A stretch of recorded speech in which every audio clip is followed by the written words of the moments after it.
Le verre de Kiddush en argent, s'il y a des motifs, on ne peut pas le cachériser, on ne s'amuse pas avec. S'il n'y a pas de motifs, alors on peut le faire cachériser comme on cachérise le verre. Comment on cachérise le verre? Une cocotte minute, il faut la démonter en pièces, et il faut bien la laver avec le produit, il faut attendre 24 heures et après 24 heures faire agala.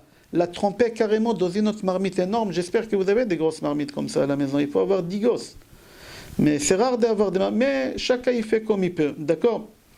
L'ouvre-boîte, que ce soit électrique ou manuel, on le nettoie bien et on n'a pas besoin de faire ni agala ni rien du tout. Ça suffit de le nettoyer.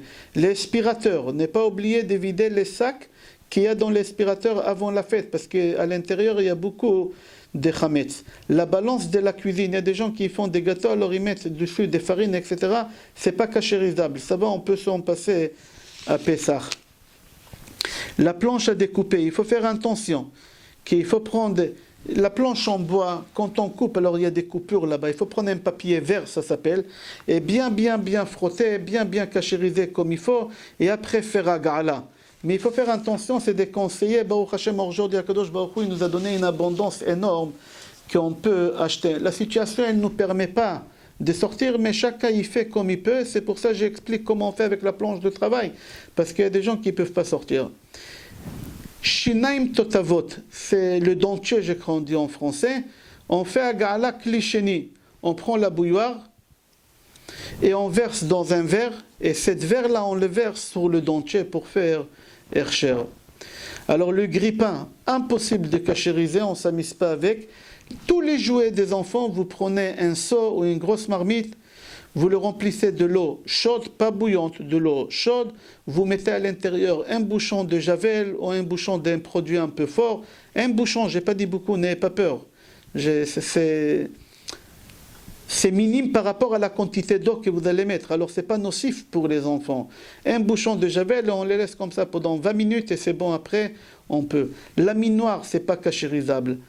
Birkat Amazon, les birkonim qu'on a utilisés toute l'année, il y a des choses qui se sont collées. Alors, on ne s'amuse pas avec. Tous les livres qu'on sait qu'il y a de Hametz dedans, on ne s'amuse pas avec. S'il y a des livres qu'on veut utiliser pour Pessah, il faut les nettoyer. Il faut ouvrir page par page. Il faut presque page par page. Il faut les nettoyer, etc. Alors la louche, une louche pour prendre comme ça. Si la manche elle est en plastique ou en bois, on ne le cachérise pas. On a l'habitude de ne pas cachériser. Mais si elle est toute en fer, en chair, on peut le cachériser à gala, comme toute matière d'inox, comme on a expliqué. La nappe de la table, qu'elle soit de n'importe quelle matière, on le fait rentrer à la machine à laver, et c'est bon, il n'y a pas de problème. Passoire, incachérisable. On a dit porcelaine, incachérisable. Le tamis, il est incachérisable. Les thermomètres, des fois on a des thermomètres professionnels ou pas professionnels pour avoir l'huile, ou celui qui s'amuse avec le sucre pour faire des choses. Si tu l'as utilisé avec à chaud, pour voir la température, mais vraiment une température plus que 60 degrés, alors il faut faire agala. Sinon, tu as utilisé ça pour le froid, et moins que 40, alors on a le droit de les nettoyer, etc. et ça suffit. La voiture, il faut bien la nettoyer, on doit cachériser la voiture. La voiture, c'est une propriété à nous. Et c'est marqué dans la Torah, Lo yiraev ve lo yematze, que tu n'as pas le droit d'avoir dans ta possession. Et dans la possession, c'est la voiture qu'elle t'appartient, qu'elle appartient à la société. Et que c'est toi, tu conduis, elle est à toi. Même si tu travailles à la RATP et tu rentres chez toi à la maison avec le bus et le lendemain tu vas avec au travail, c'est considéré que c'est à toi. Même que ça appartient à la coopérative.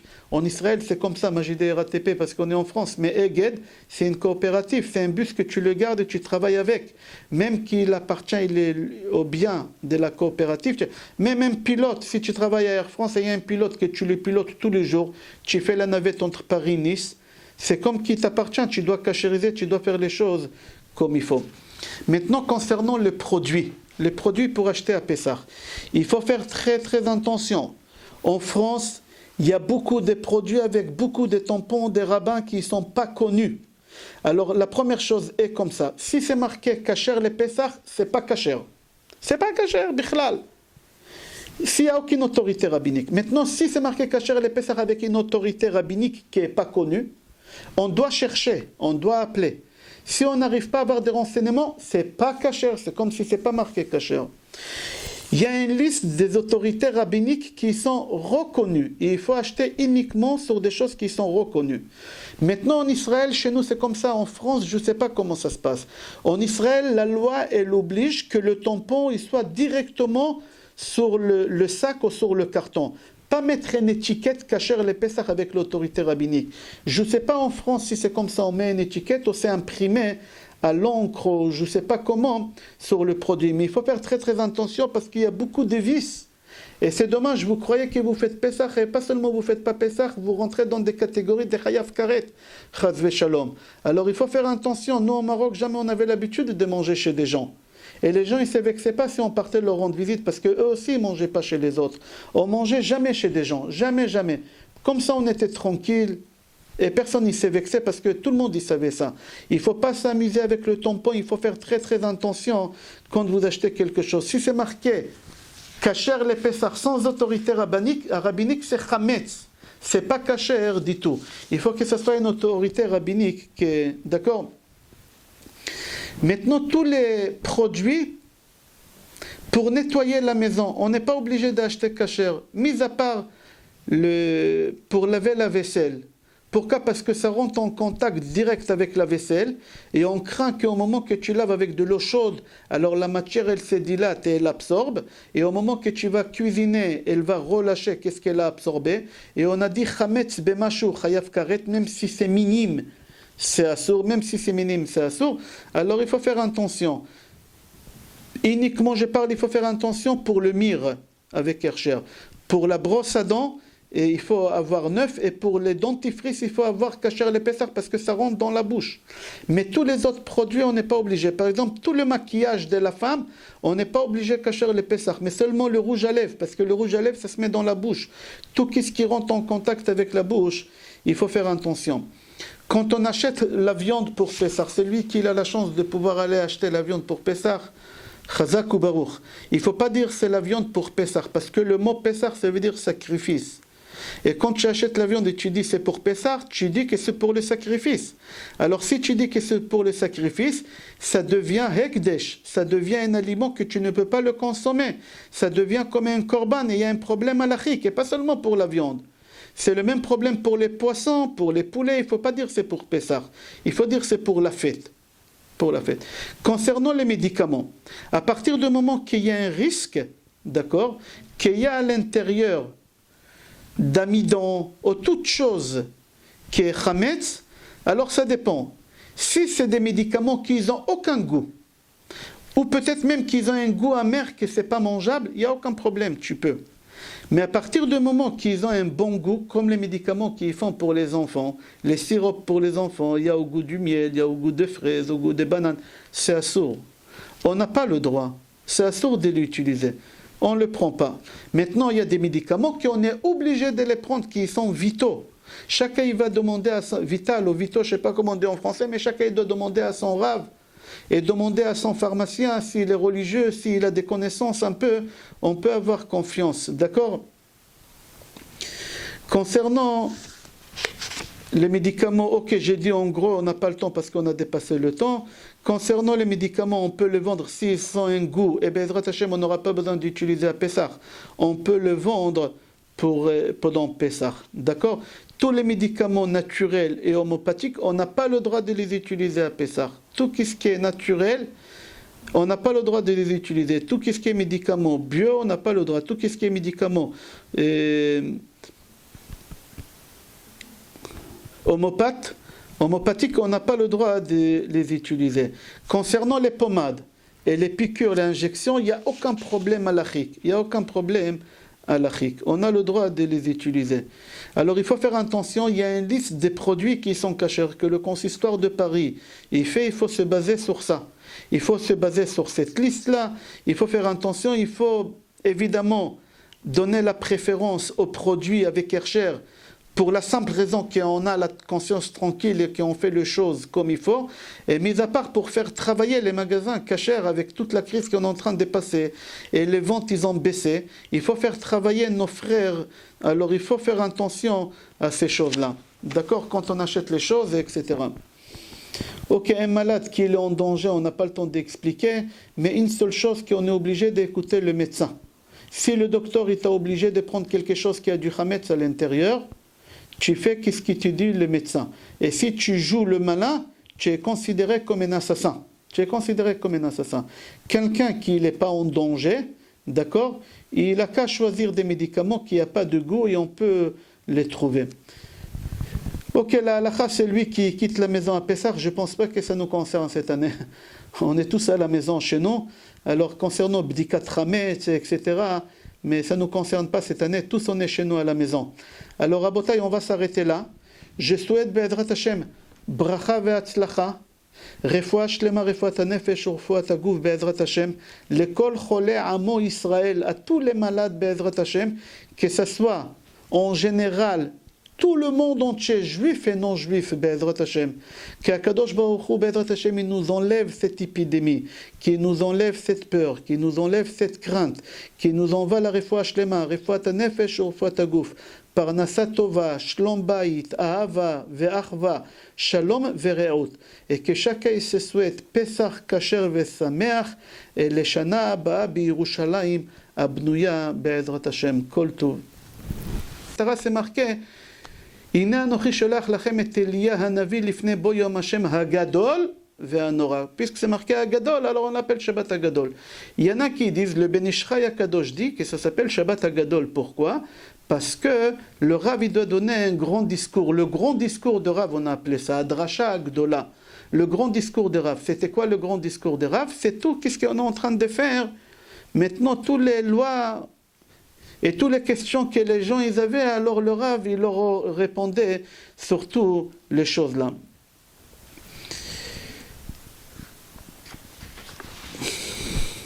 Maintenant, on va commencer à parler de la kashérisation de la vaisselle.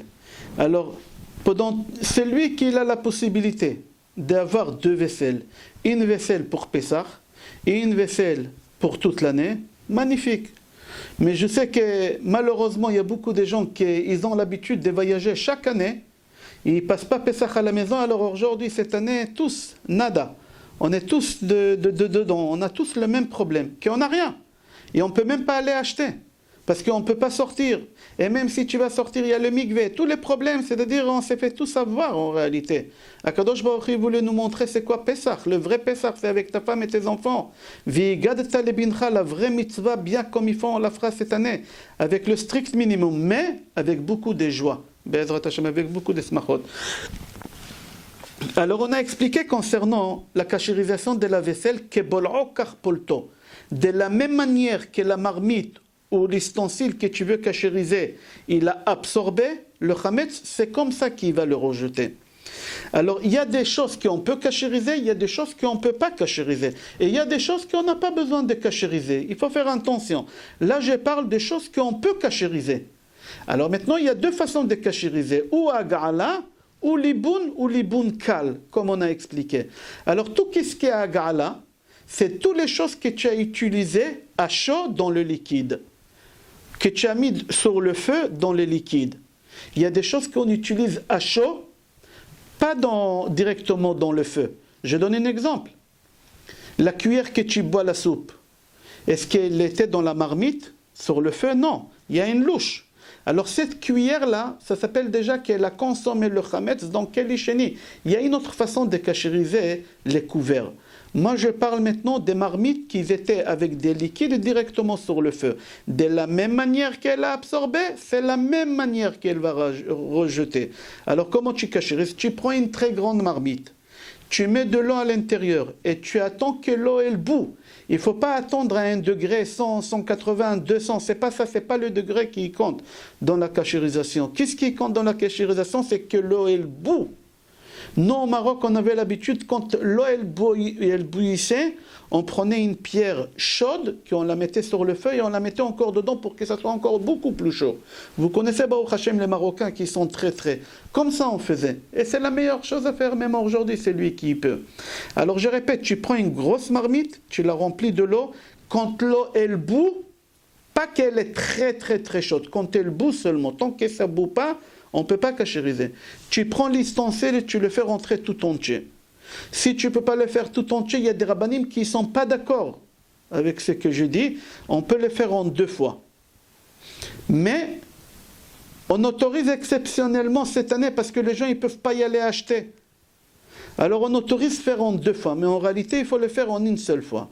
Il faut faire attention, si les manches en bois, il faut aussi bien nettoyer. J'ai expliqué que 24 heures avant, il faut bien utiliser, bien nettoyer. Il faut toujours utiliser un produit qui abîme l'odeur que la marmite est là, parce que la marmite elle a absorbé en elle l'odeur. Elle a absorbé en elle aussi le goût. Et il faut faire noten ta'am livgam, il faut donner un goût qui n'est pas consommable, qui n'a pas le goût de la nourriture. Alors bien le laver avec de javel, avec un produit fort, on va appeler ça. Un produit fort, je ne sais pas, choumanite, c'est très dangereux, il y en a qui mettent des gants, il y en a qui préfèrent ne pas utiliser, mais javel, c'est bon, ça suffit. Alors on a expliqué comment on cachérise les marmites qui étaient sur le feu avec des liquides. Quelque chose qui a été utilisé sur le feu, mais à sec. Je donne un exemple. Une poêle téflon, ça s'appelle en français. Normalement, le téflon, c'est fait pour ne pas mettre de l'huile et il n'y a pas de liquide. C'est un problème, le téflon. Nous, on ne cachérise pas du tout le téflon. Pourquoi? Parce que si tu vas faire l'iboun, tu vas l'abîmer. Et comme tu auras peur de l'abîmer, tu ne le feras pas comme il faut, alors le téflon, on ne le cachérise pas. Entre parenthèses, Rav Ovadia Yosef Zichrono Livracha, il a autorisé dans certains cas le téflon. Si vous avez l'habitude, vous le faites. Nous, chez nous, on n'a pas l'habitude de cachériser le téflon, mais c'est pas... Maintenant, les choses qu'on a utilisées à sec sur le feu. Des brochettes.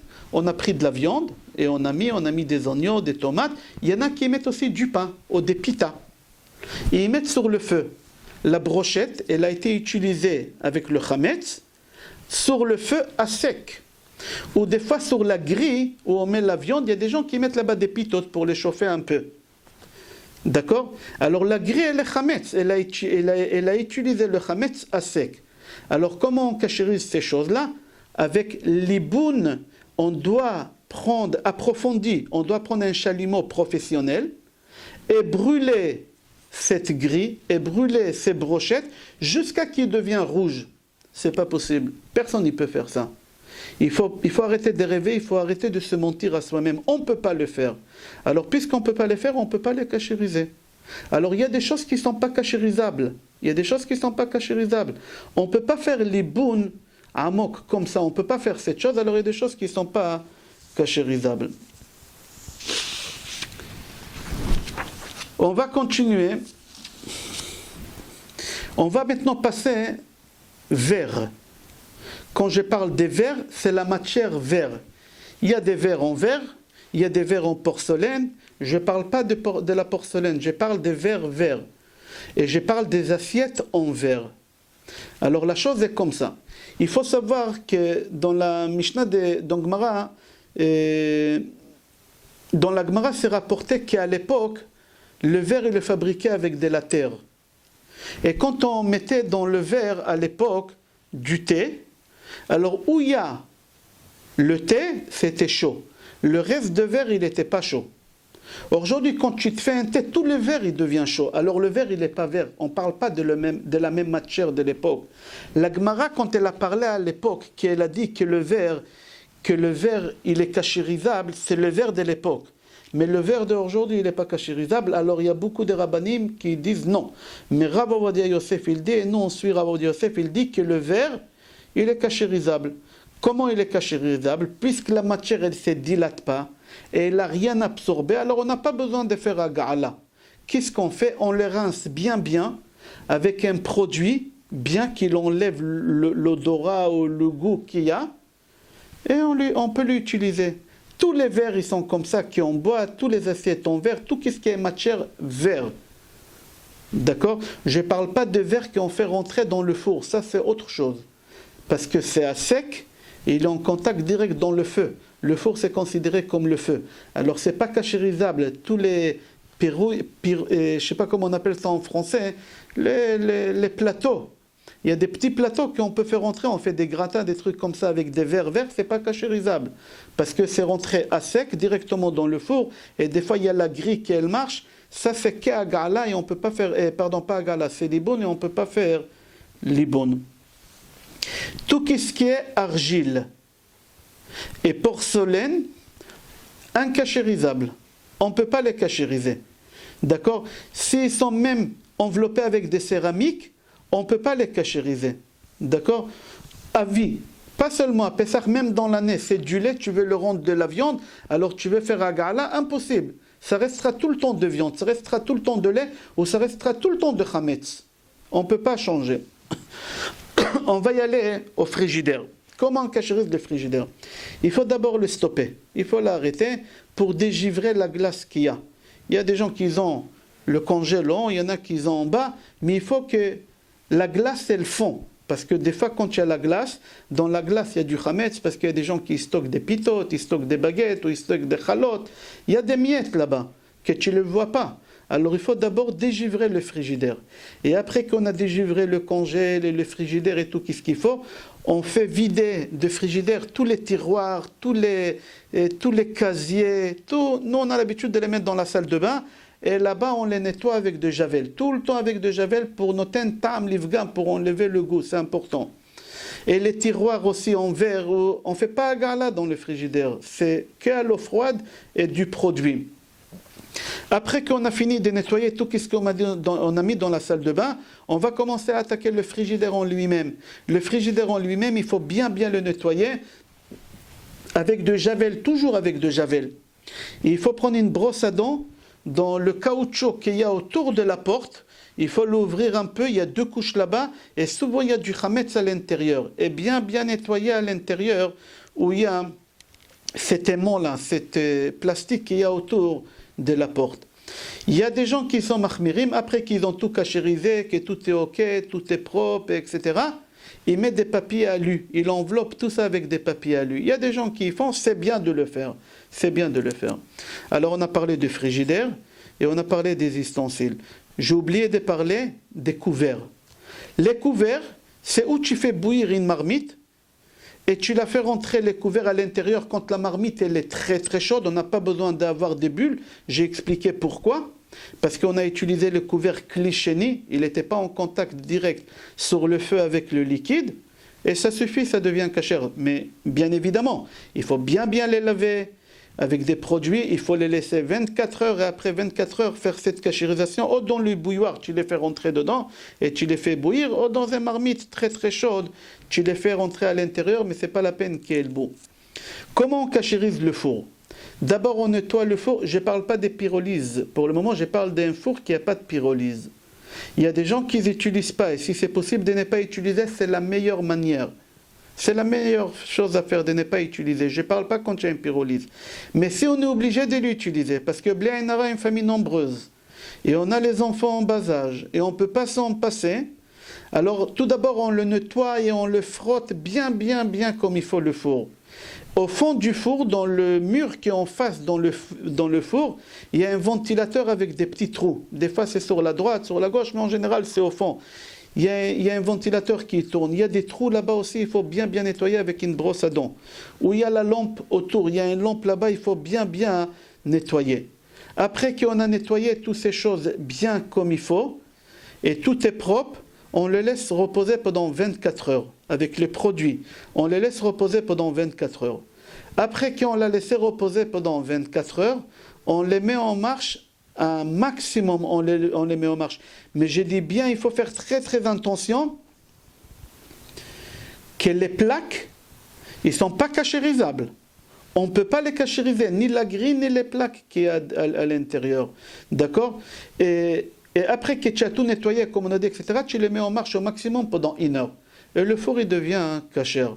D'accord? Mais les plats qui ne sont pas cachérisables, pour les cachériser, il faut faire avec un chalumeau professionnel, il faut qu'il devienne rouge. Et comme c'est de l'émail, tu les tues, alors c'est fini. Alors on ne peut pas le cachériser. Ok. Alors maintenant, s'il y a une pyrolyse, vous savez comment cachériser avec une pyrolyse? On le nettoie bien, le four, et on le laisse reposer pendant 24 heures, et après on met la pyrolyse, et je conseille de mettre le pyrolyse à partir de minuit parce que ça consomme beaucoup d'électricité, et la note d'électricité, il paraît, elle est moins élevée à partir de minuit. C'est un conseil, comme ça j'ai entendu, je ne sais pas si c'est vrai, oui ou non. Maintenant, concernant les plats qu'on cuisine, Alors il y a deux sortes de plaques. Il y a ou les plaques électriques, les rondes, comme on avait à l'époque, je ne sais pas si aujourd'hui il y a ça, mais nous on avait ça à l'époque, où il y a céramique, le verre noir, le verre à adduction, je crois en français ça s'appelle. On doit les nettoyer bien avec un produit très très fort, et bien qu'il n'y a pas de taches, il n'y a pas de graisse, il n'y a rien du tout. À partir du moment qu'on l'a nettoyé, on doit verser de l'eau bouillante dessus. Ça ne va pas s'exploser parce que c'est fait pour. Et après qu'on a fait toutes ces choses-là, on les laisse allumer au plus fort pendant une demi-heure. Et pour nous, les Sfaradim, ça devient kasher. Les Ashkenazim, ils ne cachérisent pas les céramiques. Ils ne cachérisent pas l'induction. Maintenant, le gaz. Où il y a le gaz qui sort, les quatre où il y a le gaz qui sort. Comment on cachérise ça? On enlève toutes les pièces qu'on peut enlever de là-bas. On retire les fers, les carrés qu'il y a où on pose les marmites dessus. On retire toutes ces choses-là. À partir du moment qu'on a devant nous l'espace qui est vide, qu'il n'y a rien du tout là-bas, on doit le nettoyer bien avec une brosse à dents où il y a les ronds, etc. Avec des produits très forts, choumanite ou du javel. Après, on verse de l'eau bouillante. Sur les mailles là-bas, on verse de l'eau bouillante. Après, on prend les ronds, tout ce qu'on a retiré, et on le lave avec de javel bien. Après qu'on a lavé avec de javel bien, on remet tout en place. Et on les laisse allumer pendant une demi-heure. On les laisse brûler pendant une demi-heure. Et on doit les envelopper avec des papiers alu. Il y a un papier alu qui est très épais, à 3 microns, ça s'appelle, ou 4 microns, et on doit envelopper les carrés qu'il y a sur la plaque. Pourquoi? Parce qu'il y a un problème, qu'il y a le feu, la marmite, et il y a des choses qui étaient renversées.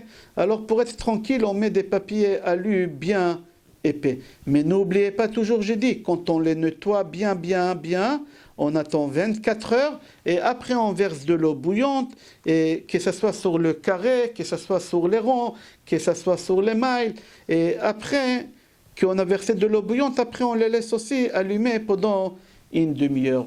Alors on a parlé des 3 sortes de gaz. Maintenant il y a le micro-ondes.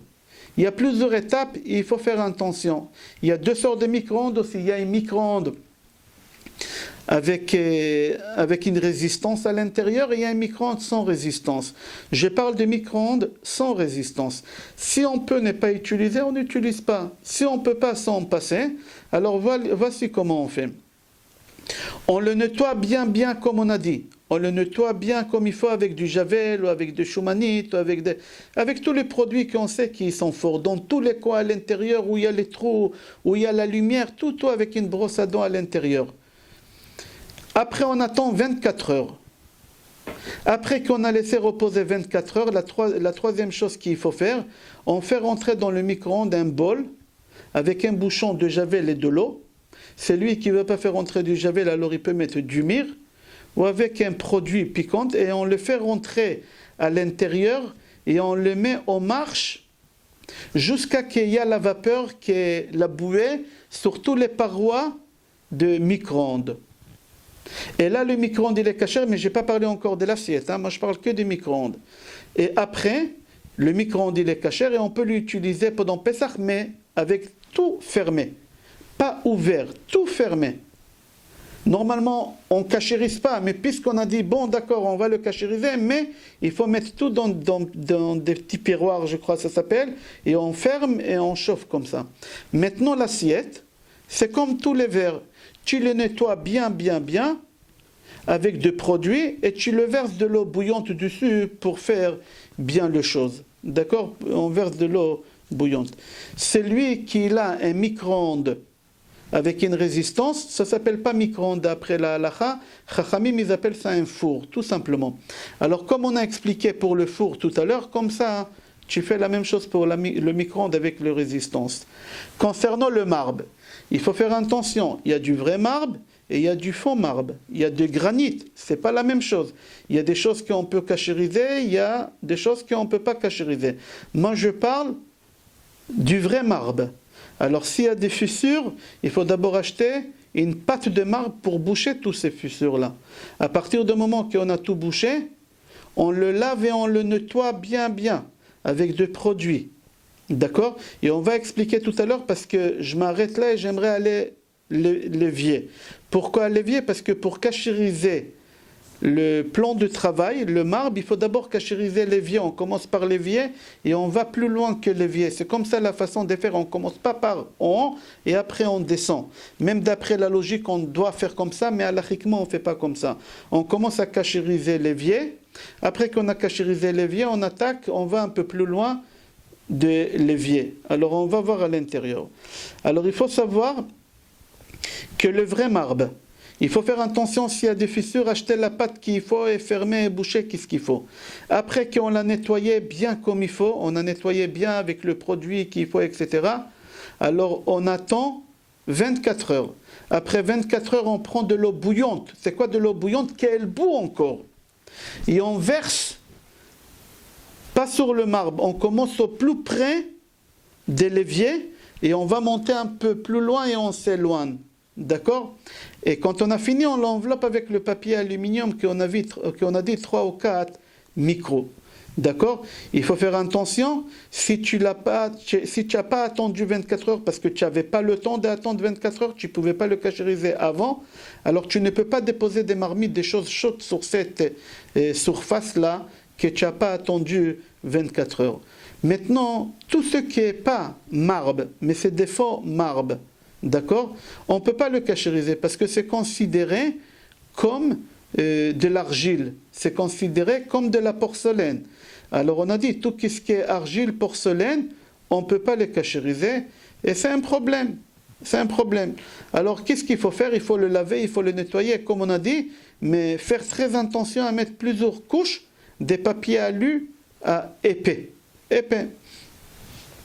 Il y en a qui mettent sur le plan de travail une pierre bouillante chaude au moment qu'ils versent l'eau. Pourquoi?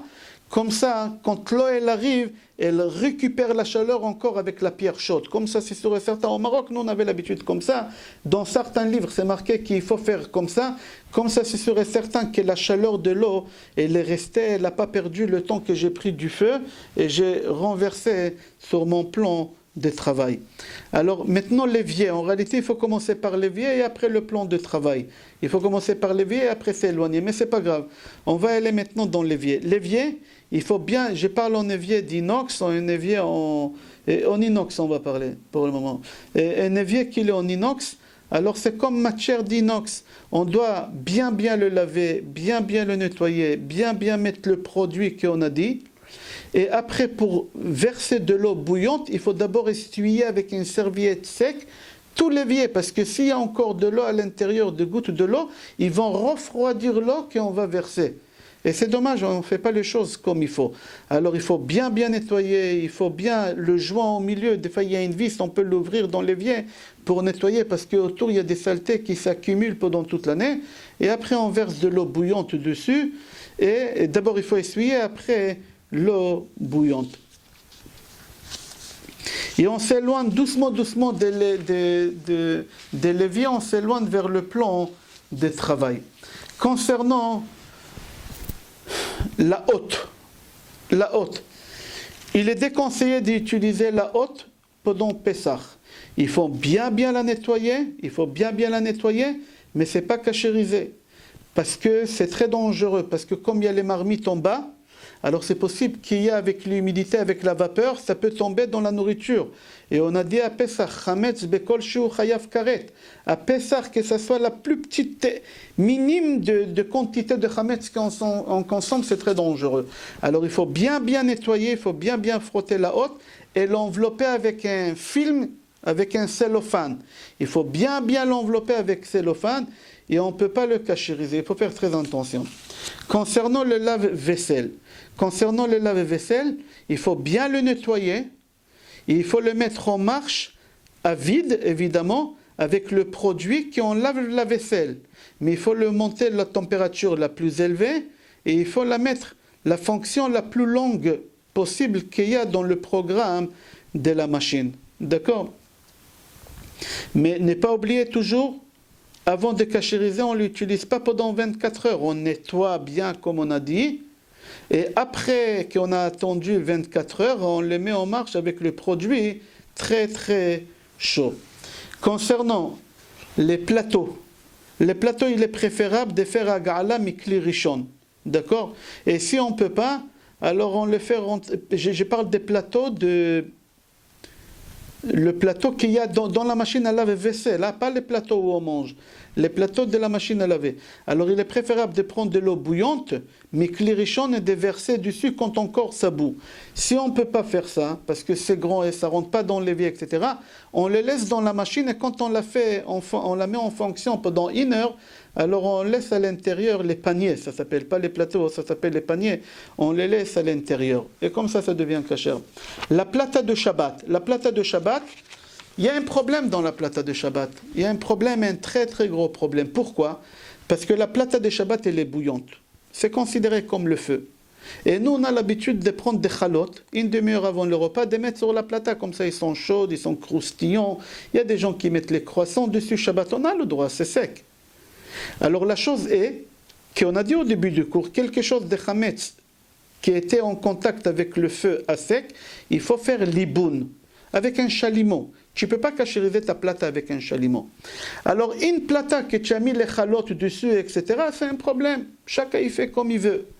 Mais une plata que tu n'as pas mis le chametz dessus en contact direct sur la plata, tu as mis la chala sur la marmite de la daf ou sur je ne sais pas quoi, d'accord? Alors ce n'est pas un problème, tu peux cachériser. Alors comment on cachérise la plata de Shabbat? On doit bien la nettoyer, bien frotter en bas, sur le côté, partout, avec des produits très très forts. On la sèche et après on verse de l'eau bouillante dessus. Ne vous inquiétez pas, c'est fait pour, la plata elle ne va pas s'abîmer. Et après on la laisse allumer pendant 2 heures. Et après on l'enveloppe bien avec des papiers alu pendant toute la fête. Le bouilloire électrique, en réalité on n'a pas besoin de le cachériser. Il faut bien le nettoyer, c'est tout. Nous on a l'habitude de les faire bouillir avec un peu de myrrhe à l'intérieur. On met de myrrhe, on les laisse bouillir une seule fois et après c'est fini. Maintenant le kumkum de Shabbat, comme on a à la synagogue en bas, le kumkum de Shabbat. Alors si on a mis du pain en, c'est un problème. C'est un problème, comme on a dit depuis tout à l'heure. Si on n'a pas mis du pain à l'intérieur, alors on peut le laver et le nettoyer, comme on a dit tout à l'heure pour la plata de Shabbat. Concernant la machine espresso. Alors la machine espresso, c'est possible que dans l'année, on a utilisé des capsules avec des arômes. Alors c'est pas kasher, c'est chametz. Alors qu'est-ce qu'il faut faire? Il faut bien la nettoyer et la mettre en marche sans capsule. Une seule fois, ça suffit. Et c'est bon. On n'a pas besoin plus que ça, il n'y a rien à faire, on la nettoie, on la lave bien comme il faut et on la met en marche. On peut utiliser le capsule d'un espresso, je dis bien, sans arôme. Il y a même les Hercher dessus, vous partez dans n'importe quel magasin espresso ici, à la rue Scribe, je sais, au métro Peraya là-bas, c'est marqué kasher, Rabanout, Ratam Sofer, etc.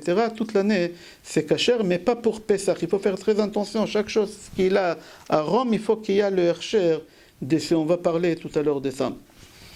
Les biberons pour les bébés et les tétines et toutes ces choses-là, il est préférable d'échanger. Surtout si on a utilisé avec des céréales. Si on ne peut pas financièrement ou à cause de la situation d'aujourd'hui, alors on peut les cachériser comme on a expliqué tout à l'heure avec de l'eau bouillante, mikli rishon, etc. Comme on a expliqué pour le verre, c'est la même chose aussi pour le plastique. La table, il faut bien la laver, bien la nettoyer avec le produit qu'on a dit, noten tam, livgam, javel, chacun qu'est-ce qu'il a chez lui à la maison, et après mettre une nappe.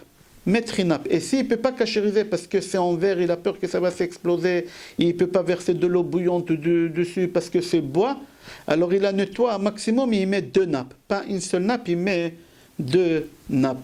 Et il faut faire attention, si dans l'année on a mis des marmites bouillantes sur la table, il faut faire un hercher parce que c'est chaud. Alors la matière elle a dilaté et elle a absorbé. Alors ça ne suffit pas seulement le nettoyage, il faut même mettre de l'eau bouillante. Concernant le mixeur, le kenoud où on fait la pâte pour Shabbat, le pain pour Shabbat, on ne peut pas le cachériser, c'est très compliqué, c'est très dur, on prend beaucoup de risques. Mais s'il y a quelqu'un qui a envie de faire cette folie-là, alors il faut qu'il démonte, on dit en français, en pièces, il le nettoie, et il le cachérise dans Agala Kli Rishon. D'accord? Mais ça prend des heures, chacun avec sa conscience. Il faut faire attention, tout ça à condition qu'on l'a utilisé à froid et pas des choses piquantes. À froid et pas des choses piquantes. D'accord? Alors si on a utilisé avec des choses piquantes de l'eau, il faut faire un agala, les khumra. D'accord? Il faut faire un agala beaucoup plus approfondir. Alors on a expliqué c'est quoi le plan de travail. La machine à laver les habits. Il n'y a pas à cachériser, mais seulement il ne faut pas oublier, il y a un filtre en bas, il y en a qui ont à gauche, à droite, ouvrir cet endroit, il y a de l'eau qui va couler, alors mettez une bassine pour vider, parce que là-bas, ça stocke toute la saleté des fois. Vous allez trouver là-bas des trésors, vous allez trouver là-bas des bonnes choses. Il faut nettoyer ça avant Pessah. Le chauffe-biberon, si on l'a utilisé qu'avec de lait, alors on le nettoie et on verse de l'eau bouillante dessus et c'est bon. Si on l'a utilisé avec des céréales, alors il faut le démonter, il faut le cachériser, d'accord? Et après, si c'est possible de le faire tremper, si c'est possible, je dis, qu'il n'y a pas d'électricité, etc., alors on le fait, parce que des fois ça se démonte en deux parties, c'est pour ça que j'ai dit on démonte. Pas où il y a l'électricité, on ne peut pas toucher à ces choses-là. C'est dangereux. Je parle qu'on peut, alors on le trempe dans de l'eau, sinon dans Kli Rishon. Bonsoir, shalom aleichem, comme prévu, 20h30 tous les mardis, mais cette fois-ci on est à la maison parce qu'on ne peut pas sortir à cause de la situation.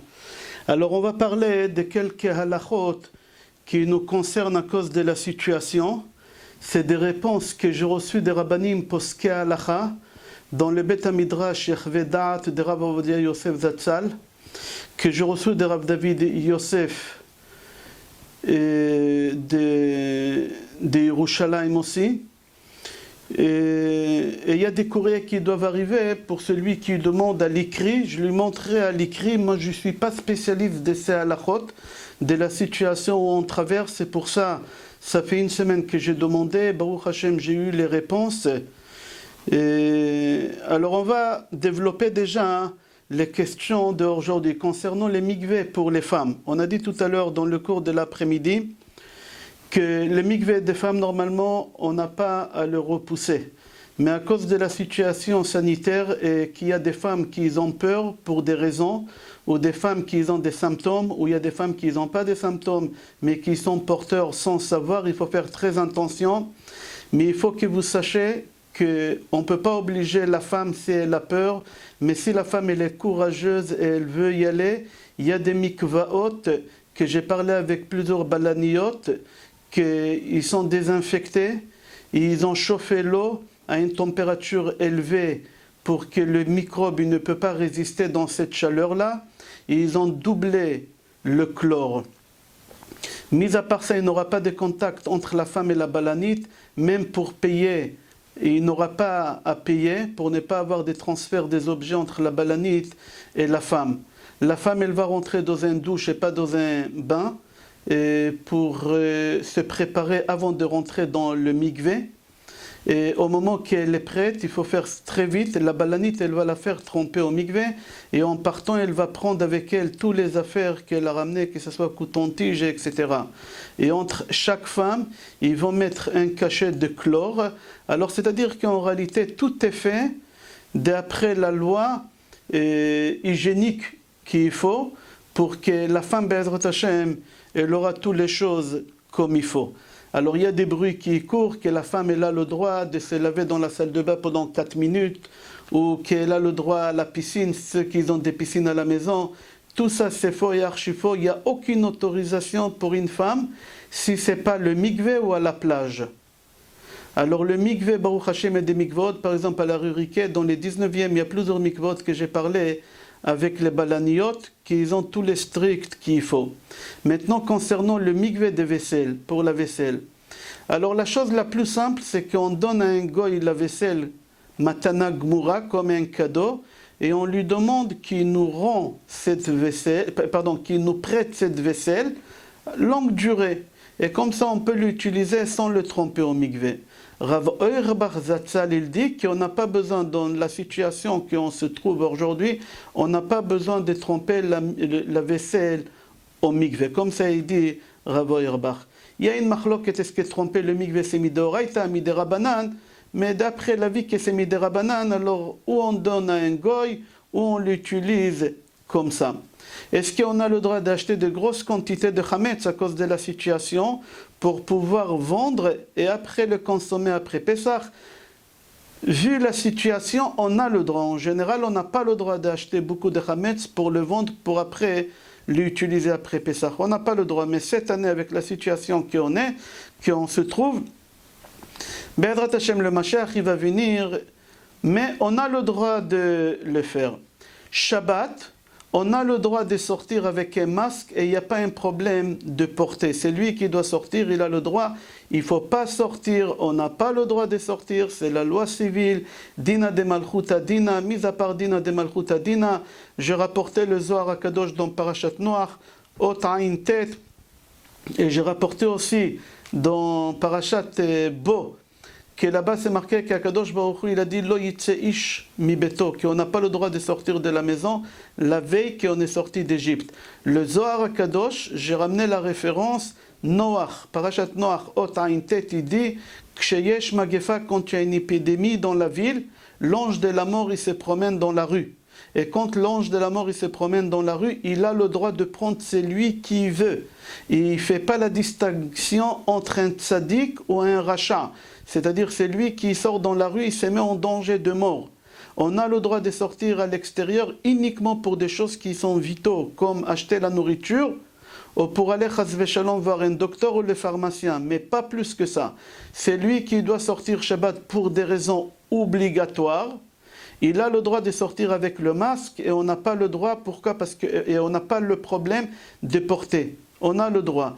Pourquoi? Pour la simple raison qu'au moment qu'on le met, ça fait pour protéger le corps. Et quelque chose qu'on le met pour protéger le corps, il fait partie comme des habits. Comme on sort avec les habits, alors on a le droit. Deuxième chose, on a le droit concernant les jeunes de premier-nés de se rendre quitte avec des Facebook, avec Zoom, avec tout le matériel qu'on a pour écouter en direct le Siyum Masechet pour Ta'anit Bechorot et on va le organiser dans notre communauté Be'ezrat Hashem en vidéoconférence. C'est lui qui l'a raté, il ne faut pas qu'il jeûne. C'est lui qui l'a raté, il faut tout faire pour ne pas rater, mais c'est lui qui l'a raté, il ne faut pas qu'il jeûne. Même le jeûne de demain, que le rabbinat d'Israël, ils ont fait sortir des lettres, que dans le monde entier on doit jeûner, nous les Juifs de France, on n'a pas le droit de jeûner parce que on est très très touchés. Et on n'a pas le droit de jeûner, le corps il n'est pas assez fort, et on n'a pas le droit d'affaiblir encore le corps et se mettre en danger, c'est strictement interdit. Si vous voulez participer, vous avez une meilleure façon de participer, c'est en faisant le ta'anit dibour, jeûne de la parole, faire jeûne de la parole. Alors on n'a pas le droit de jeûner ni demain, d'accord, la demi-journée que les rabbinim ils ont dit en Israël, pour le monde entier, nous en France, on n'a pas le droit de jeûner, et mis à part ça, le ta'anit bechorot, be'ezrat Hashem d'ici là, qu'on aura des nissim et niflaot, mais ta'anit bechorot, ou par Facebook, en vidéoconférence directe, ou si on a raté, alors on mange et on jeûne pas. Concernant la synagogue, on a le droit de fermer la synagogue et ne pas la cachériser pour Pessah parce qu'on ne peut pas sortir et on ne peut pas appeler le goy pour qu'il nettoie, à condition que c'est sûr et certain qu'on n'ouvre pas la synagogue pendant Pessah. Et comme on vient d'entendre dans les journaux qu'ils ont dit peut-être pendant 6 semaines, c'est-à-dire Pessah, on ne pourra pas y aller à la synagogue malheureusement, alors on n'a pas besoin de cachériser à la synagogue. On ferme la synagogue, personne n'a le droit de pénétrer là-bas. Et après Pessah, toute la nourriture qui est là-bas, il faut tout jeter et ne pas garder. On va voir qu'Akadosh Baruch Hu, dans ce qu'il est en train de nous faire, il veut nous parler à travers de cette chose-là, à travers ce virus petit comme il est, invisible, et on a très peur de lui. Hachem, il veut nous dire, vous n'avez pas cru à mon existence, vous n'avez pas cru à ma puissance, parce que vous ne m'avez pas vu, parce qu'on ne me voit pas. Moi, je vais vous ramener quelque chose que vous ne voyez pas et que vous croyez qu'il existe. Quelque chose qui est tellement petit que vous avez peur de lui, même si vous ne le voyez pas. C'est un travail de conscience que chacun doit faire en restant chez lui à la maison. C'est pas pour rien qu'on a eu cette loi rester chez nous à la maison. C'est pas pour rien. J'ai rapporté aussi Gemara Sanhedrin, page Tzadik Chet. Là-bas, la Gemara dit, il est où le Mashiach? Là-bas, la Gemara, elle dit, le Mashiach, ça fait 2000 ans, il est où qu'on l'attend? Là-bas, la Gemara, elle répond, elle dit, Mashiach yati va pitra de Romi. Il est à Rome, en Italie. Et on a expliqué pourquoi il est en Italie, parce que le Vatican, ils ont pris les ustensiles de Beth Amikdash, et il attend qu'on lui rend les ustensiles, et parmi les ustensiles, là-bas, il y a la couronne de Mashiach. Et le Mashiach, il a besoin de cette couronne et de ces ustensiles pour y aller à Yerushalayim, Be'ezrat Hashem. Comme ça, la Gemara dit. Akadosh Baruch Hu veut nous montrer que la nature, elle n'est pas naturelle. La nature, elle n'est pas naturelle. Il ne faut pas croire que tout, d'après la nature, Akadosh Baruch Hu, c'est lui qui gère le monde. Akadosh Baruch Hu, c'est lui qui fait tout. Et on doit croire et pas avoir peur et avoir confiance en Akadosh Baruch Hu. Qu'Akadosh Baruch Hu, il va nous protéger pour plusieurs raisons. Une des raisons parce qu'on va fixer du temps pour étudier la Torah. Une des raisons parce qu'on fait un travail de conscience pour faire tchouva. Une des raisons parce qu'on ne fait pas stresser nos femmes et nos enfants à la maison. Et on n'écoute pas les journaux toute la journée. Et WhatsApp et Facebook. Et on ramène l'angoisse à la maison et la peur à la maison. À partir du moment qu'on vit avec la simcha et qu'on vit avec la joie et qu'on ne rend pas la chose réelle, parce que c'est lui qui rend quelque chose réel, cette chose, elle se réalise, chas v'shalom. C'est marqué dans la Gemara, man de kapid, kabdidan ba'de. C'est lui qui veut rendre la chose réelle, la chose elle deviendra réelle, chas v'shalom. On reste chez nous à la maison, Baruch Hashem, on a les mezuzot, comme Akadosh Baruch Hu il a dit au Béné Israël la veille des sorties d'Égypte. La Gemara Erkin, page Tedvav Amud Bet dit,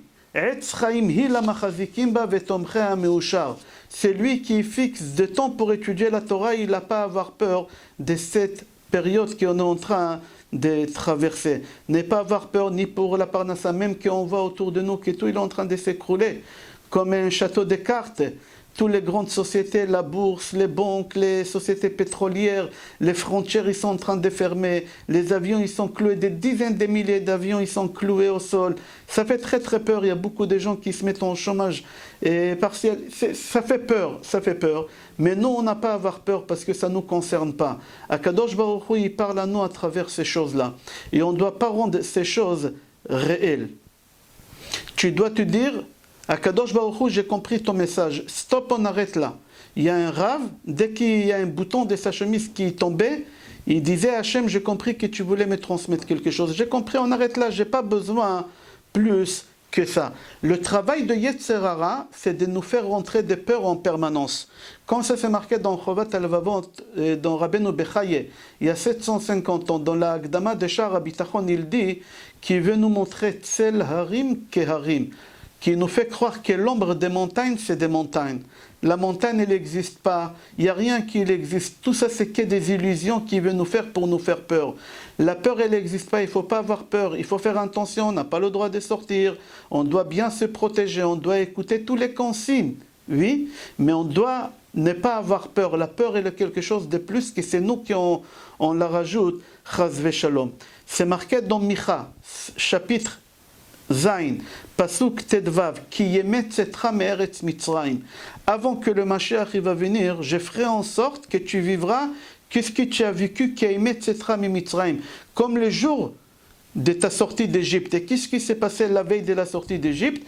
Akadosh Baruch Hu nous a ordonné de rester à la maison et de ne pas sortir. Et c'est exactement ce qu'on est en train de faire. Pourquoi? Parce qu'on est la veille de la venue de Mashiach, Be'ezrat Hashem. Tout le temps on dit, Ikifta demshicha, on voit le talon de Mashiach. Maintenant on ne voit plus le talon de Mashiach, on voit le Mashiach lui-même, il est là avec ses deux pieds. Le Mashiach, il est là, Be'ezrat Hashem, ce n'est pas une question des mois et ce n'est pas une question des années, c'est une question des heures ou des jours, Be'ezrat Hashem, que le Mashiach, il doit se dévoiler. Hashem, il parle à nous et on doit comprendre le message de Hashem. La paracha de cette semaine, elle commence Vaïkra el Moshe. Qui l'a appelé à Moshe?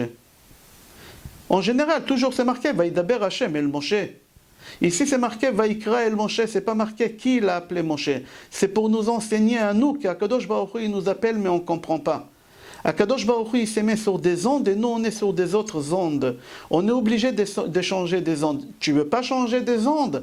Alors Akadosh Baruch Hu, il va se mettre sur tes ondes, il va te parler dans la langue que tu comprends. Si tu comprends la langue matérielle, alors je te parlerai dans le matériel. Tout va s'arrêter, le travail, toutes les choses qui envoient, toutes les choses qui font peur qui envoient. Pourquoi? Parce qu'on n'a pas compris. Alors on dit à Kadosh Baruch Hu Hashem, on a compris ton message. On prend sur nous un travail de conscience, Be'ezrat Hashem, et on fait tchouva. Ça, on commence le cours avec ça. Maintenant, on va commencer le sujet. Le sujet de cours, c'était Ilchot, la kashérisation des Pessah. Il faut savoir que la kashérisation des vaisselles des Pessah qu'on va parler, elle est différente. Ce n'est pas de la même manière qu'on kashérise les hôtels, qu'on kashérise les endroits qui sont publics, il y a beaucoup de monde. La kashérisation qu'on va étudier Be'ezrat Hashem ensemble, c'est la kashérisation de la maison. La cuisine de la maison elle-même, etc. Alors il y a une différence entre les hôtels. Si vous avez entendu des autres choses qu'on va parler, ça concerne les hôtels. Si vous n'avez pas entendu ces choses qu'on va dire, ça concerne la maison et ça ne concerne pas l'hôtel. Alors il ne faut pas confondre. Alors avant de commencer le cours, il faut comprendre le jargon de la kashérisation, comme on dit. Le langage de la kashérisation.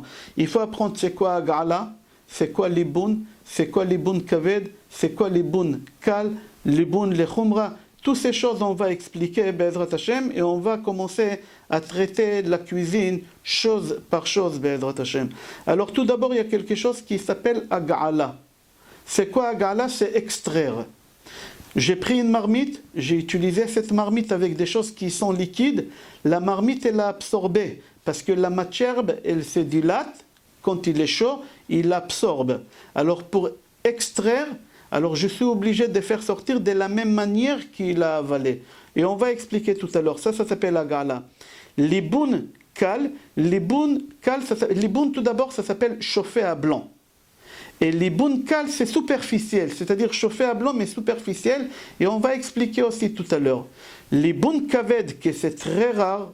On ne fait pas ça du tout à la maison parce que ça abîme la vaisselle.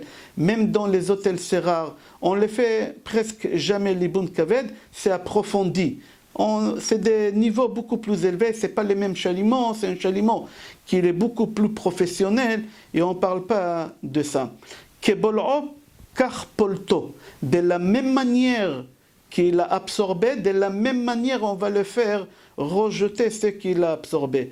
Tvilat kelim, on a expliqué, c'est tremper la vaisselle au mikvé, mais il faut savoir qu'il y a une règle importante concernant la kashérisation. Si par exemple je veux kashériser un ustensile, faire par exemple agala, une marmite, il faut savoir que d'abord 24 heures avant, je dois la nettoyer. Je dois la laver, la nettoyer. À partir du moment qu'elle est lavée et nettoyée, je dois la déposer quelque part pendant 24 heures et ne pas l'utiliser. Et seulement après que j'ai laissé 24 heures, j'ai le droit de faire la agala. Et on va expliquer tout à l'heure c'est la agala. C'est quoi la agala? Maintenant il y a l'uboun kal, superficiel. C'est quoi l'uboun superficiel? Je prends un chalumeau et je brûle cette marmite-là. Au niveau qu'elle arrive, qu'est l'autre côté de la marmite. Par exemple, si j'allume le chalumeau à l'extérieur, il faut qu'à l'intérieur de la marmite, je mets un morceau de Kleenex et le morceau de Kleenex, il commence à devenir marron. S'il commence à devenir marron, c'est bon.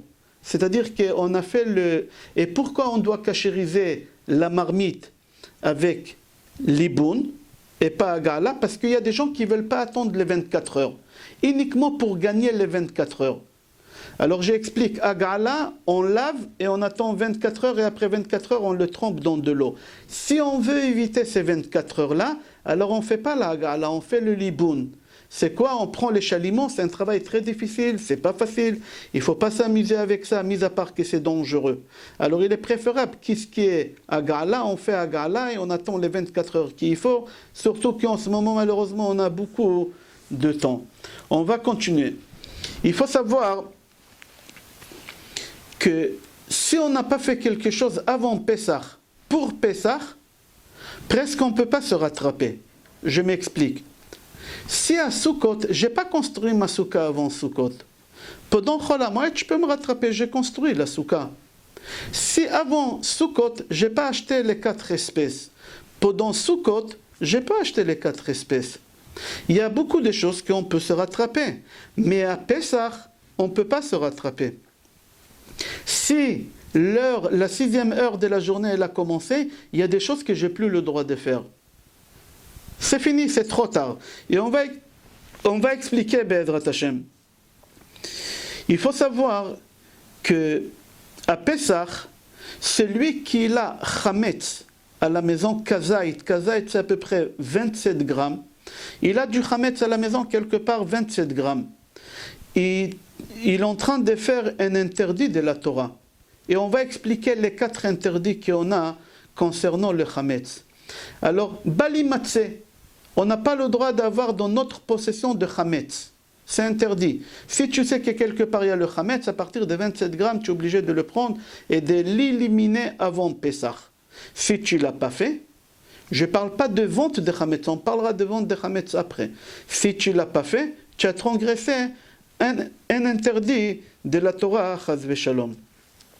Autre chose, si par exemple je suis en train de cuisiner de la viande, je parle dans l'année, pas à Pessah, et il y a une goutte de lait qui est tombée dans la viande, alors je ne jette pas la viande. Pourquoi? Yesh inyan shel batel beshishim.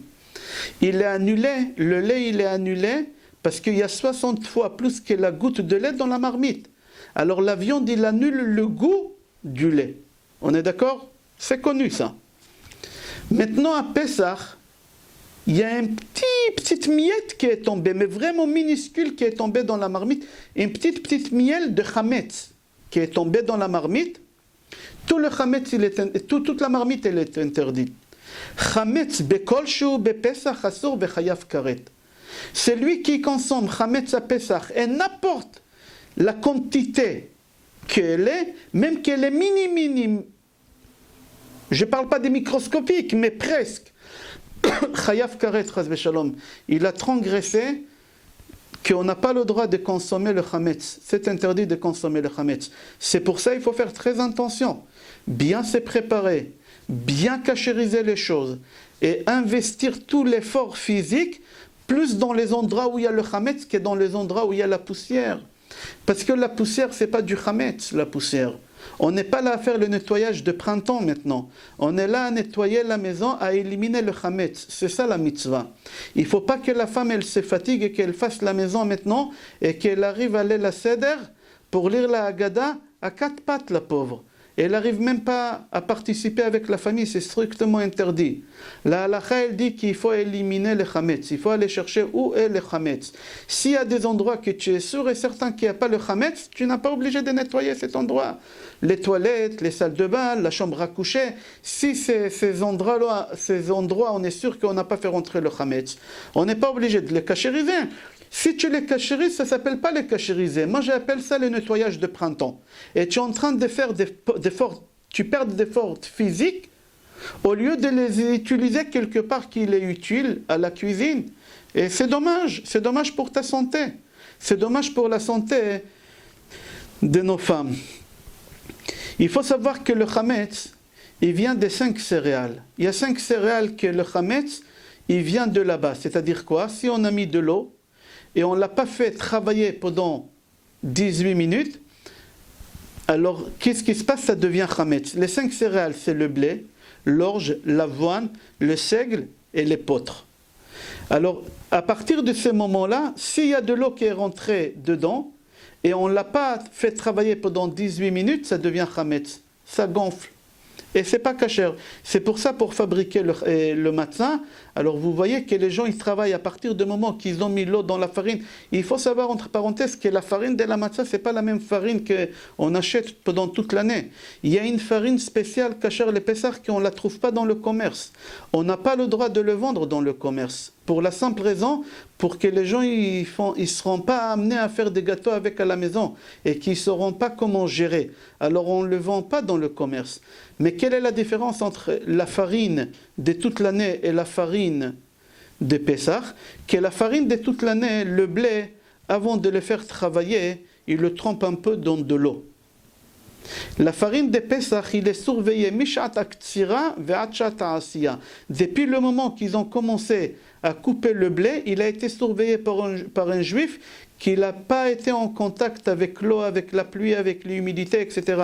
La farine est très très surveillée. Je referme la parenthèse. Alors c'est lui qui veut faire des gâteaux chez lui à la maison, il n'a pas le droit d'utiliser aucune farine. On a le droit avec la fécule des pommes de terre, avec la farine des matzah, mais pas pour tout le monde. Ceux qui font attention shrouya, ou qui font attention aux kitniyot, etc. On ne va pas rentrer maintenant dans ça. Il faut faire attention aussi, il y a des boissons qu'on n'a pas le droit de les garder, que c'est chametz mamash, c'est du vrai chametz. Par exemple la bière. La bière, on n'a pas le droit de la garder à la maison pour la mimouna ou pour après.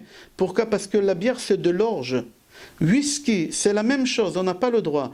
À partir du moment qu'on a une grosse quantité et qu'on ne peut pas les jeter, pourquoi? Parce que Mishum Shechasa Torah al Mamonam chez l'Israël, parce que la Torah, elle fait attention non plus qu'un juif ne perde pas son argent, le pauvre. Mais à partir du moment qu'il te reste une bouteille, ça va, c'est pas...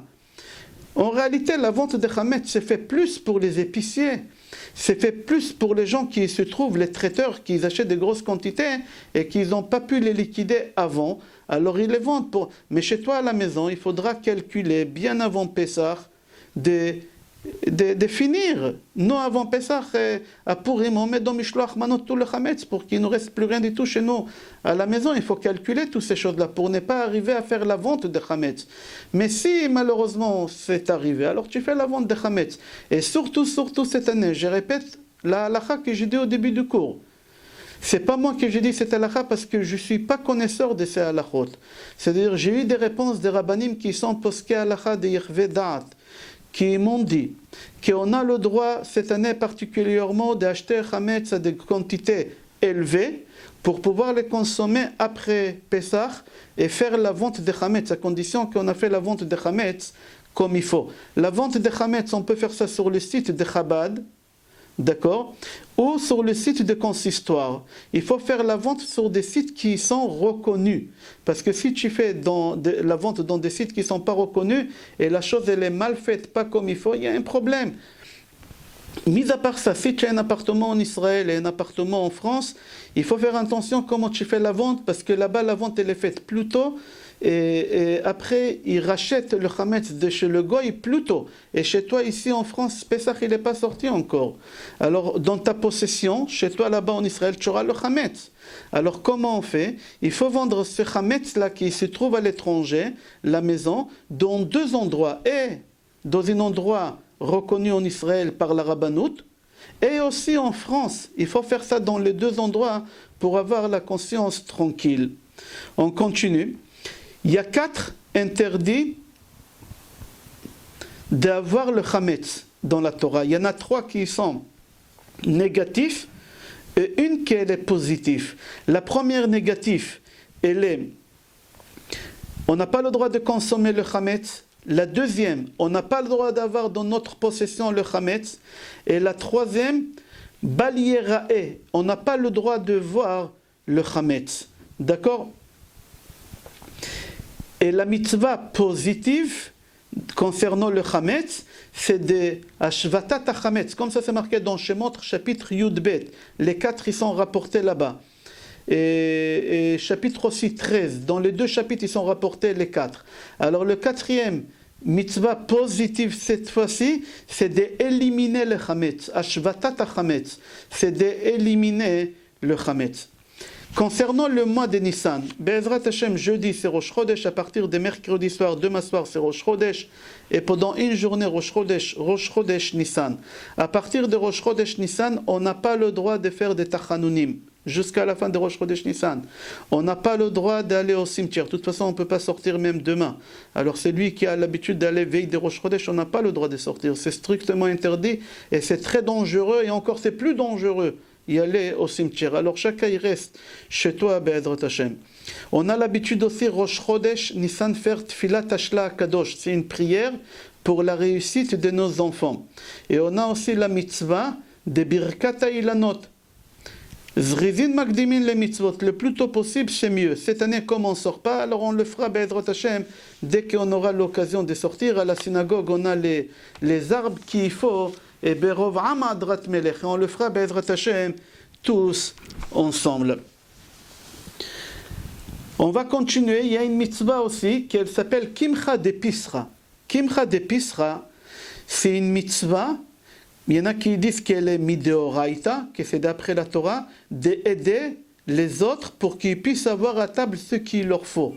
S'ils sont dans le besoin, il faut les aider. Alors dans chaque communauté, ils ont une caisse et ils ramassent. Et c'est une mitzvah, et il y en a qui disent que c'est une obligation.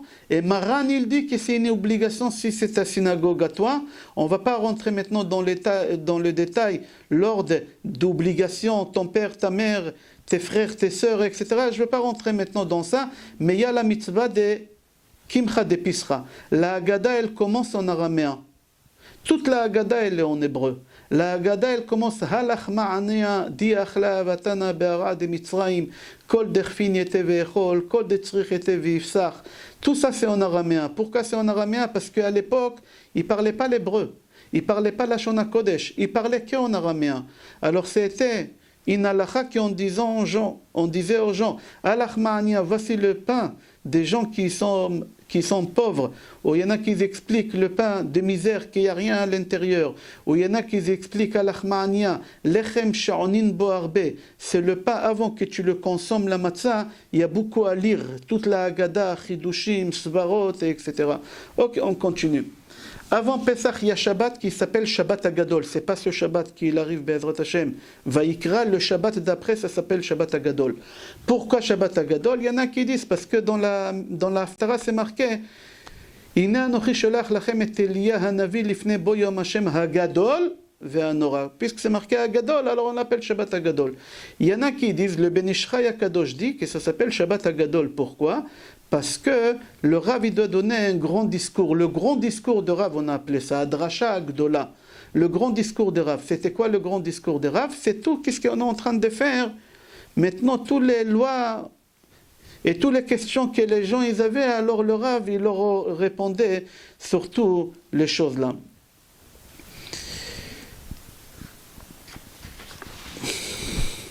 Maintenant, on va commencer à parler de la kashérisation de la vaisselle. Alors, c'est lui qui a la possibilité d'avoir deux vaisselles. Une vaisselle pour Pessah et une vaisselle pour toute l'année. Magnifique. Mais je sais que malheureusement, il y a beaucoup de gens qui ont l'habitude de voyager chaque année. Ils ne passent pas Pessah à la maison. Alors aujourd'hui, cette année, tous, nada. On est tous dedans. On a tous le même problème. Qu'on n'a rien. Et on ne peut même pas aller acheter. Parce qu'on ne peut pas sortir. Et même si tu vas sortir, il y a le mikvé. Tous les problèmes, c'est-à-dire on s'est fait tout savoir en réalité. Akadosh Baruch Hu voulait nous montrer c'est quoi Pessah. Le vrai Pessah, c'est avec ta femme et tes enfants. Vigadta lebincha, la vraie mitzvah, bien comme ils font, on la fera cette année. Avec le strict minimum, mais avec beaucoup de joie. Be'ezrat Hashem, avec beaucoup de smachot. Alors on a expliqué concernant la kashérisation de la vaisselle que bol'o kach polto. De la même manière que la marmite ou l'ustensile que tu veux kashériser, il a absorbé le chametz, c'est comme ça qu'il va le rejeter.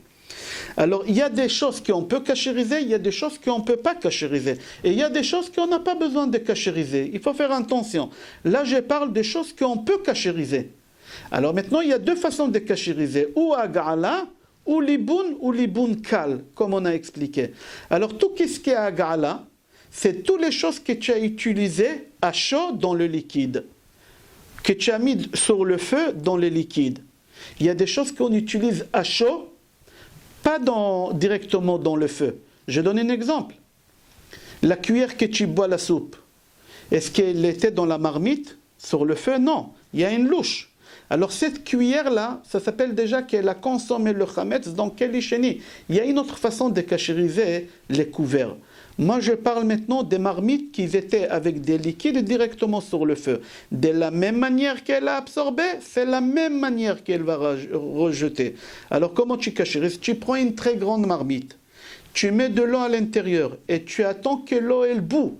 Il ne faut pas attendre à 1 degré, 100, 180, 200. C'est pas ça, c'est pas le degré qui compte dans la cachérisation. Qu'est-ce qui compte dans la cachérisation? C'est que l'eau elle bout. Nous, au Maroc, on avait l'habitude, quand l'eau elle bouillissait, on prenait une pierre chaude, qu'on la mettait sur le feu et on la mettait encore dedans pour que ça soit encore beaucoup plus chaud. Vous connaissez, Baruch Hashem, les Marocains qui sont très... Comme ça, on faisait. Et c'est la meilleure chose à faire, même aujourd'hui, c'est lui qui peut. Alors, je répète, tu prends une grosse marmite, tu la remplis de l'eau. Quand l'eau, elle bout, pas qu'elle est très chaude, quand elle bout seulement, tant que ça ne bout pas, on ne peut pas cachériser. Tu prends l'ustensile et tu le fais rentrer tout entier. Si tu ne peux pas le faire tout entier, il y a des rabbanim qui ne sont pas d'accord avec ce que je dis. On peut le faire en 2 fois. Mais on autorise exceptionnellement cette année parce que les gens ne peuvent pas y aller acheter. Alors on autorise faire en 2 fois, mais en réalité il faut le faire en 1 seule fois. Il faut faire attention, si les manches en bois, il faut aussi bien nettoyer. J'ai expliqué que 24 heures avant, il faut bien nettoyer. Il faut toujours utiliser un produit qui abîme l'odeur que la marmite est là, parce que la marmite elle a absorbé en elle l'odeur. Elle a absorbé en elle aussi le goût. Et il faut faire noten ta'am livgam, il faut donner un goût qui n'est pas consommable, qui n'a pas le goût de la nourriture. Alors bien le laver avec de javel, avec un produit fort, on va appeler ça. Un produit fort, je ne sais pas, choumanite, c'est très dangereux, il y en a qui mettent des gants, il y en a qui préfèrent ne pas utiliser, mais javel, c'est bon, ça suffit. Alors on a expliqué comment on cachérise les marmites qui étaient sur le feu avec des liquides. Quelque chose qui a été utilisé sur le feu, mais à sec. Je donne un exemple. Une poêle téflon, ça s'appelle en français. Normalement, le téflon, c'est fait pour ne pas mettre de l'huile et il n'y a pas de liquide. C'est un problème, le téflon. Nous, on ne cachérise pas du tout le téflon. Pourquoi? Parce que si tu vas faire l'iboun, tu vas l'abîmer. Et comme tu auras peur de l'abîmer, tu ne le feras pas comme il faut, alors le téflon, on ne le cachérise pas. Entre parenthèses, Rav Avodia Yosef Zichrono Livracha, il a autorisé dans certains cas le téflon. Si vous avez l'habitude, vous le faites. Nous, chez nous, on n'a pas l'habitude de cachériser le téflon, mais c'est pas... Maintenant, les choses qu'on a utilisées à sec sur le feu. Des brochettes. On a pris de la viande et on a mis des oignons, des tomates. Il y en a qui mettent aussi du pain ou des pitas. Et ils mettent sur le feu. La brochette, elle a été utilisée avec le chametz sur le feu à sec. Ou des fois sur la grille où on met la viande, il y a des gens qui mettent là-bas des pitotes pour les chauffer un peu. D'accord? Alors la grille, elle est chametz, elle a utilisé le chametz à sec. Alors comment on cachérise ces choses-là? Avec l'iboun, on doit prendre un chalumeau professionnel et brûler cette grille et brûler ces brochettes jusqu'à qu'il devienne rouge. C'est pas possible. Personne n'y peut faire ça. Il faut arrêter de rêver, il faut arrêter de se mentir à soi-même. On ne peut pas le faire. Alors, puisqu'on ne peut pas le faire, on ne peut pas les cachériser. Alors, il y a des choses qui ne sont pas cachérisables. On ne peut pas faire les bounes à moque comme ça. On ne peut pas faire cette chose. Alors, il y a des choses qui ne sont pas cachérisables. On va continuer. On va maintenant passer vers... Quand je parle des verres, c'est la matière verre. Il y a des verres en verre, il y a des verres en porcelaine. Je ne parle pas de la porcelaine, je parle des verres. Et je parle des assiettes en verre. Alors la chose est comme ça.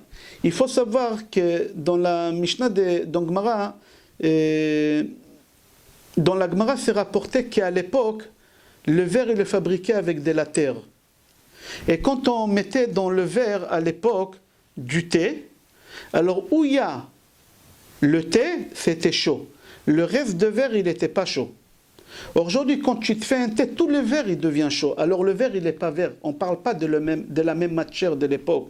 La Gemara, quand elle a parlé à l'époque, qu'elle a dit que le verre, il est cachérisable, c'est le verre de l'époque. Mais le verre d'aujourd'hui, il n'est pas cachérisable. Alors il y a beaucoup de rabbanim qui disent non. Mais Rav Avodia Yosef, il dit, et nous on suit Rav Avodia Yosef, il dit que le verre, il est cachérisable. Comment il est cachérisable? Puisque la matière, elle ne se dilate pas et elle n'a rien absorbé, alors on n'a pas besoin de faire agala.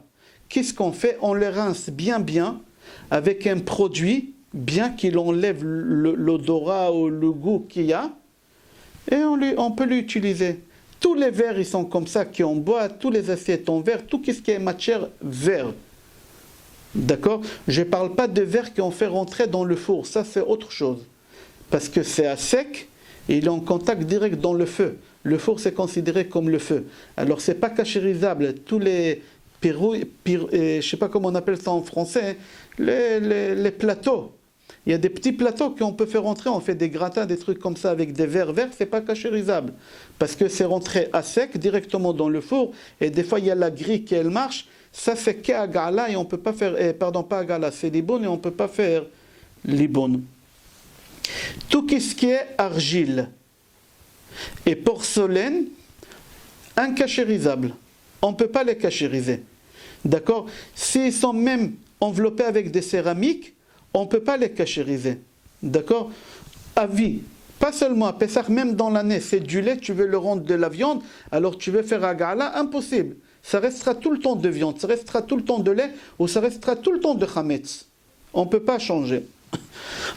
On va y aller au frigidaire. Comment on cachérise le frigidaire? Il faut d'abord le stopper. Il faut l'arrêter pour dégivrer la glace qu'il y a. Il y a des gens qui ont le congélant, il y en a qui ont en bas, mais il faut que la glace, elle fond. Parce que des fois, quand il y a la glace, dans la glace, il y a du chametz, parce qu'il y a des gens qui stockent des pitotes, ils stockent des baguettes, ou ils stockent des chalotes. Il y a des miettes là-bas, que tu ne le vois pas. Alors il faut d'abord dégivrer le frigidaire. Et après qu'on a dégivré le congèle et le frigidaire et tout ce qu'il faut, on fait vider de frigidaire tous les tiroirs, tous les casiers, tout. Nous on a l'habitude de les mettre dans la salle de bain, et là-bas on les nettoie avec de javel. Tout le temps avec de javel pour noter un tam livgam, pour enlever le goût, c'est important. Et les tiroirs aussi en verre, on ne fait pas à gala dans le frigidaire, c'est qu'à l'eau froide et du produit. Après qu'on a fini de nettoyer tout ce qu'on a mis dans la salle de bain, on va commencer à attaquer le frigidaire en lui-même. Le frigidaire en lui-même, il faut bien le nettoyer avec de javel, toujours avec de javel. Et il faut prendre une brosse à dents, dans le caoutchouc qu'il y a autour de la porte, il faut l'ouvrir un peu, il y a 2 couches là-bas, et souvent il y a du chametz à l'intérieur. Et bien nettoyer à l'intérieur, où il y a cet aimant-là, cet plastique qu'il y a autour de la porte. Il y a des gens qui sont mahmirim, après qu'ils ont tout cachérisé, que tout est ok, tout est propre, etc. Ils mettent des papiers alu, ils enveloppent tout ça avec des papiers alu. Il y a des gens qui font, c'est bien de le faire. C'est bien de le faire. Alors on a parlé du frigidaire et on a parlé des ustensiles. J'ai oublié de parler des couverts. Les couverts, c'est où tu fais bouillir une marmite et tu la fais rentrer les couverts à l'intérieur quand la marmite elle est très très chaude. On n'a pas besoin d'avoir des bulles. J'ai expliqué pourquoi. Parce qu'on a utilisé le couvert Klisheni, il n'était pas en contact direct sur le feu avec le liquide. Et ça suffit, ça devient cachère. Mais bien évidemment, il faut bien les laver avec des produits. Il faut les laisser 24 heures et après 24 heures faire cette cachérisation. Ou dans le bouilloire, tu les fais rentrer dedans et tu les fais bouillir. Ou dans une marmite très très chaude, tu les fais rentrer à l'intérieur, mais ce n'est pas la peine qu'il y ait le bout. Comment on cachérise le four? D'abord, on nettoie le four. Je ne parle pas des pyrolyses. Pour le moment, je parle d'un four qui n'a pas de pyrolyse. Il y a des gens qui n'utilisent pas. Et si c'est possible de ne pas utiliser, c'est la meilleure manière. C'est la meilleure chose à faire de ne pas utiliser. Je ne parle pas quand il y a une pyrolyse. Mais si on est obligé de l'utiliser, parce que Bléaïnara est une famille nombreuse, et on a les enfants en bas âge, et on ne peut pas s'en passer, alors tout d'abord, on le nettoie et on le frotte bien comme il faut le four. Au fond du four, dans le mur qui est en face dans le four, il y a un ventilateur avec des petits trous. Des fois c'est sur la droite, sur la gauche, mais en général c'est au fond. Il y a un ventilateur qui tourne. Il y a des trous là-bas aussi, il faut bien nettoyer avec une brosse à dents. Où il y a la lampe autour, il y a une lampe là-bas, il faut bien nettoyer. Après qu'on a nettoyé toutes ces choses bien comme il faut, et tout est propre, on le laisse reposer pendant 24 heures avec les produits.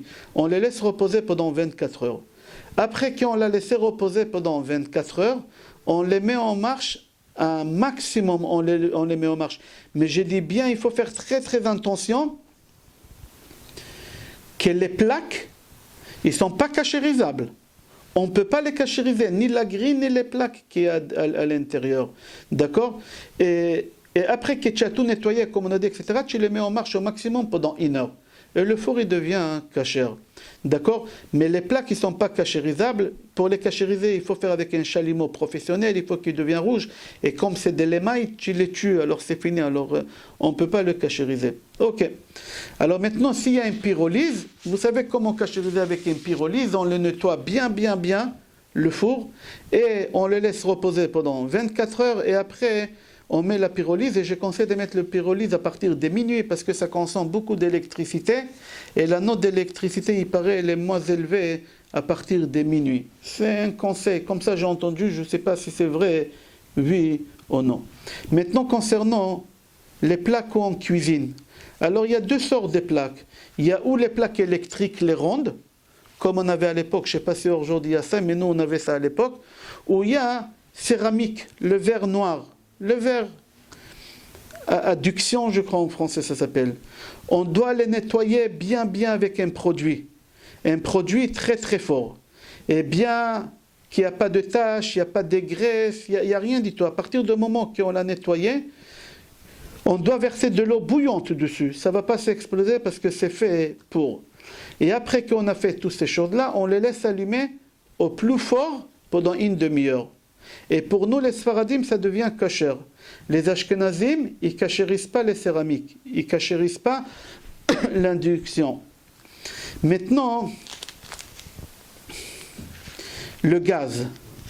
Où il y a le gaz qui sort, les 4 où il y a le gaz qui sort. Comment on cachérise ça?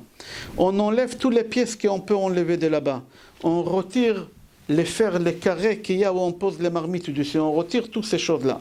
À partir du moment qu'on a devant nous l'espace qui est vide, qu'il n'y a rien du tout là-bas, on doit le nettoyer bien avec une brosse à dents où il y a les ronds, etc.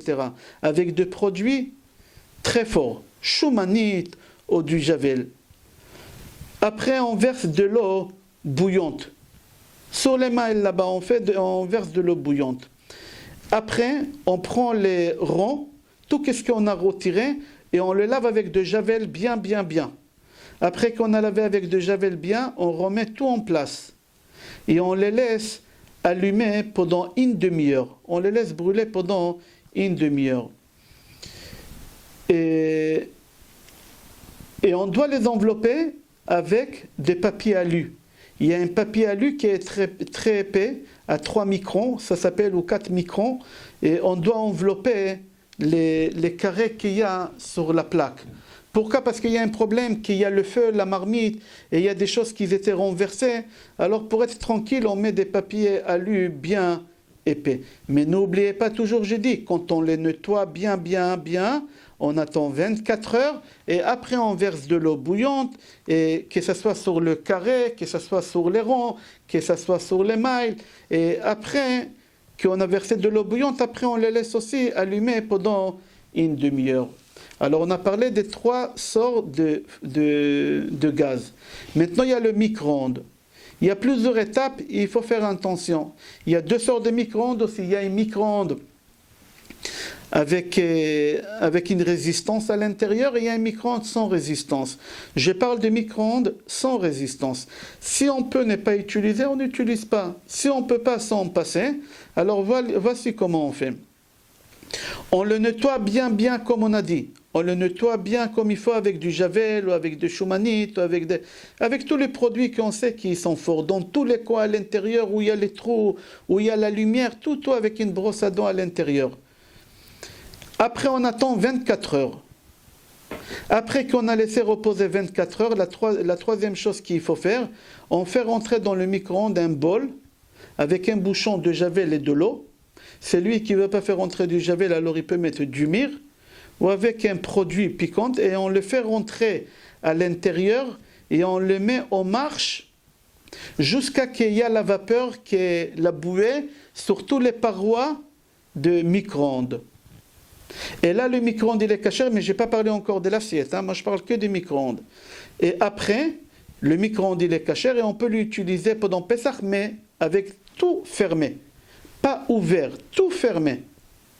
Normalement, on ne cachérise pas, mais puisqu'on a dit, bon d'accord, on va le cachériser, mais il faut mettre tout dans des petits tiroirs, je crois que ça s'appelle, et on ferme et on chauffe comme ça. Maintenant, l'assiette, c'est comme tous les verres.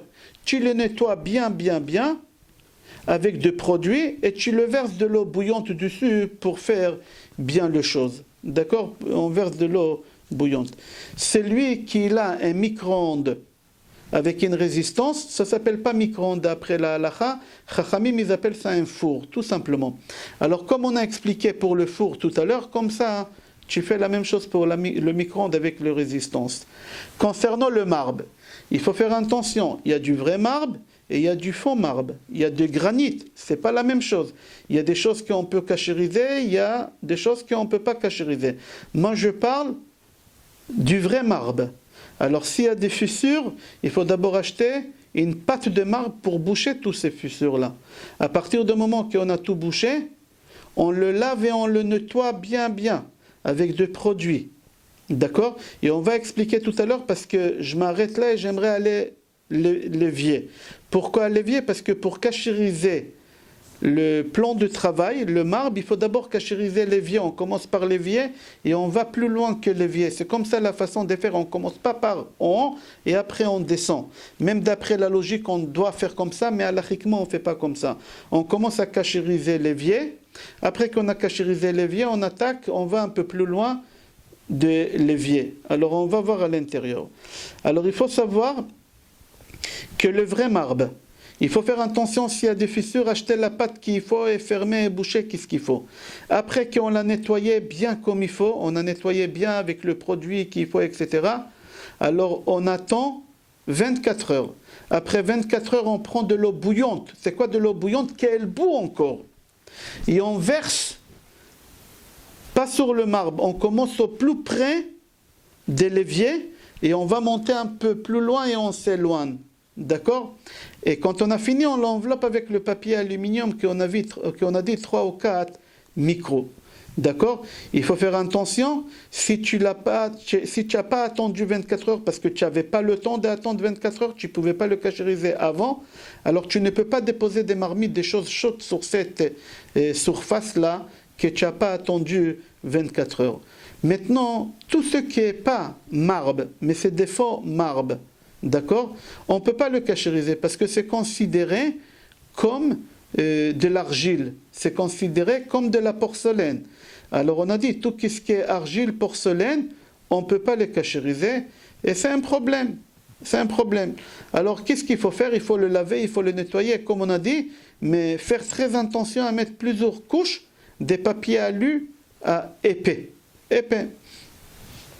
Il y en a qui mettent sur le plan de travail une pierre bouillante chaude au moment qu'ils versent l'eau. Pourquoi? Comme ça, quand l'eau elle arrive, elle récupère la chaleur encore avec la pierre chaude. Comme ça, c'est sûr et certain. Au Maroc, nous, on avait l'habitude comme ça. Dans certains livres, c'est marqué qu'il faut faire comme ça. Comme ça, c'est sûr et certain que la chaleur de l'eau, elle est restée, elle n'a pas perdu le temps que j'ai pris du feu et j'ai renversé sur mon plan de travail. Alors maintenant l'évier, en réalité il faut commencer par l'évier et après le plan de travail. Il faut commencer par l'évier et après s'éloigner, mais c'est pas grave.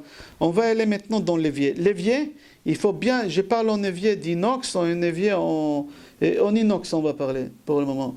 Et un évier qui est en inox, alors c'est comme matière d'inox. On doit bien le laver, bien le nettoyer, bien mettre le produit qu'on a dit.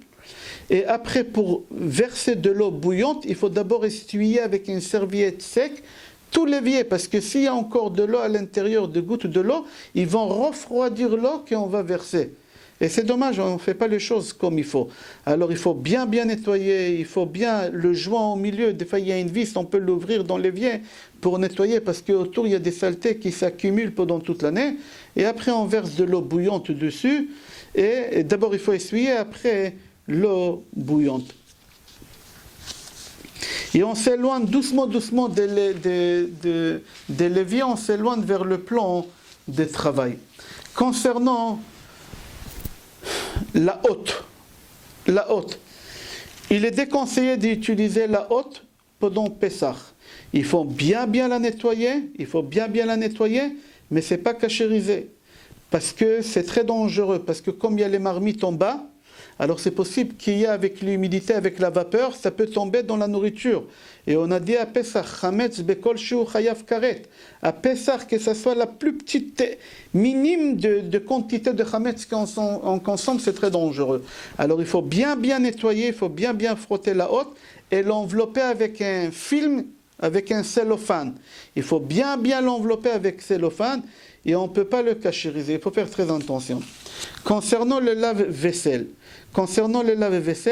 il faut bien le nettoyer, et il faut le mettre en marche à vide, évidemment, avec le produit qui en lave la vaisselle. Mais il faut le monter à la température la plus élevée, et il faut la mettre la fonction la plus longue possible qu'il y a dans le programme de la machine. D'accord? Mais ne pas oublier toujours, avant de cachériser, on ne l'utilise pas pendant 24 heures. On nettoie bien comme on a dit. Et après qu'on a attendu 24 heures, on le met en marche avec le produit très chaud. Concernant les plateaux, il est préférable de faire agala mikli rishon. D'accord? Et si on ne peut pas, alors on le fait, je parle des plateaux le plateau qu'il y a dans la machine à laver vaisselle, pas les plateaux où on mange, les plateaux de la machine à laver. Alors il est préférable de prendre de l'eau bouillante, mais clirichonne et de verser dessus quand encore ça bout. Si on ne peut pas faire ça, parce que c'est grand et ça ne rentre pas dans l'évier, etc., on les laisse dans la machine et quand on la met en fonction pendant 1 heure, alors on laisse à l'intérieur les paniers, ça ne s'appelle pas les plateaux, ça s'appelle les paniers, on les laisse à l'intérieur. Et comme ça devient kasher. La plata de Shabbat, il y a un problème dans la plata de Shabbat. Il y a un problème, un très gros problème. Pourquoi? Parce que la plata de Shabbat, elle est bouillante. C'est considéré comme le feu. Et nous, on a l'habitude de prendre des chalotes, 1 demi-heure avant le repas, de mettre sur la plata. Comme ça, ils sont chauds, ils sont croustillants. Il y a des gens qui mettent les croissants dessus Shabbat. On a le droit, c'est sec. Alors la chose est, qu'on a dit au début du cours, quelque chose de chametz qui était en contact avec le feu à sec, il faut faire l'iboun, avec un chalumeau. Tu ne peux pas cachériser ta plata avec un chalumeau. Alors une plata que tu as mis les chalotes dessus, etc., c'est un problème. Chacun y fait comme il veut. Mais une plata que tu n'as pas mis le chametz dessus en contact direct sur la plata, tu as mis la chala sur la marmite de la daf ou sur je ne sais pas quoi, d'accord? Alors ce n'est pas un problème, tu peux cachériser. Alors comment on cachérise la plata de Shabbat? On doit bien la nettoyer, bien frotter en bas, sur le côté, partout, avec des produits très forts. On la sèche et après on verse de l'eau bouillante dessus. Ne vous inquiétez pas, c'est fait pour, la plata elle ne va pas s'abîmer. Et après on la laisse allumer pendant 2 heures. Et après on l'enveloppe bien avec des papiers alu pendant toute la fête. Le bouilloire électrique, en réalité on n'a pas besoin de le cachériser. Il faut bien le nettoyer, c'est tout. Nous on a l'habitude de les faire bouillir avec un peu de myrrhe à l'intérieur. On met de myrrhe, on les laisse bouillir une seule fois et après c'est fini. Maintenant le kumkum de Shabbat, comme on a à la synagogue en bas, le kumkum de Shabbat. Alors si on a mis du pain en haut, c'est un problème. C'est un problème, comme on a dit depuis tout à l'heure. Si on n'a pas mis du pain à l'intérieur, alors on peut le laver et le nettoyer, comme on a dit tout à l'heure pour la plata de Shabbat. Concernant la machine espresso. Alors la machine espresso, c'est possible que dans l'année, on a utilisé des capsules avec des arômes. Alors c'est pas kasher, c'est chametz. Alors qu'est-ce qu'il faut faire? Il faut bien la nettoyer et la mettre en marche sans capsule. Une seule fois, ça suffit. Et c'est bon. On n'a pas besoin plus que ça, il n'y a rien à faire, on la nettoie, on la lave bien comme il faut et on la met en marche. On peut utiliser le capsule d'un espresso, je dis bien, sans arôme. Il y a même les Hershey dessus, vous partez dans n'importe quel magasin espresso ici, à la rue Scribe, je sais, au métro Peraya là-bas, c'est marqué kasher, Rabbanou, Tratam Sofer, etc.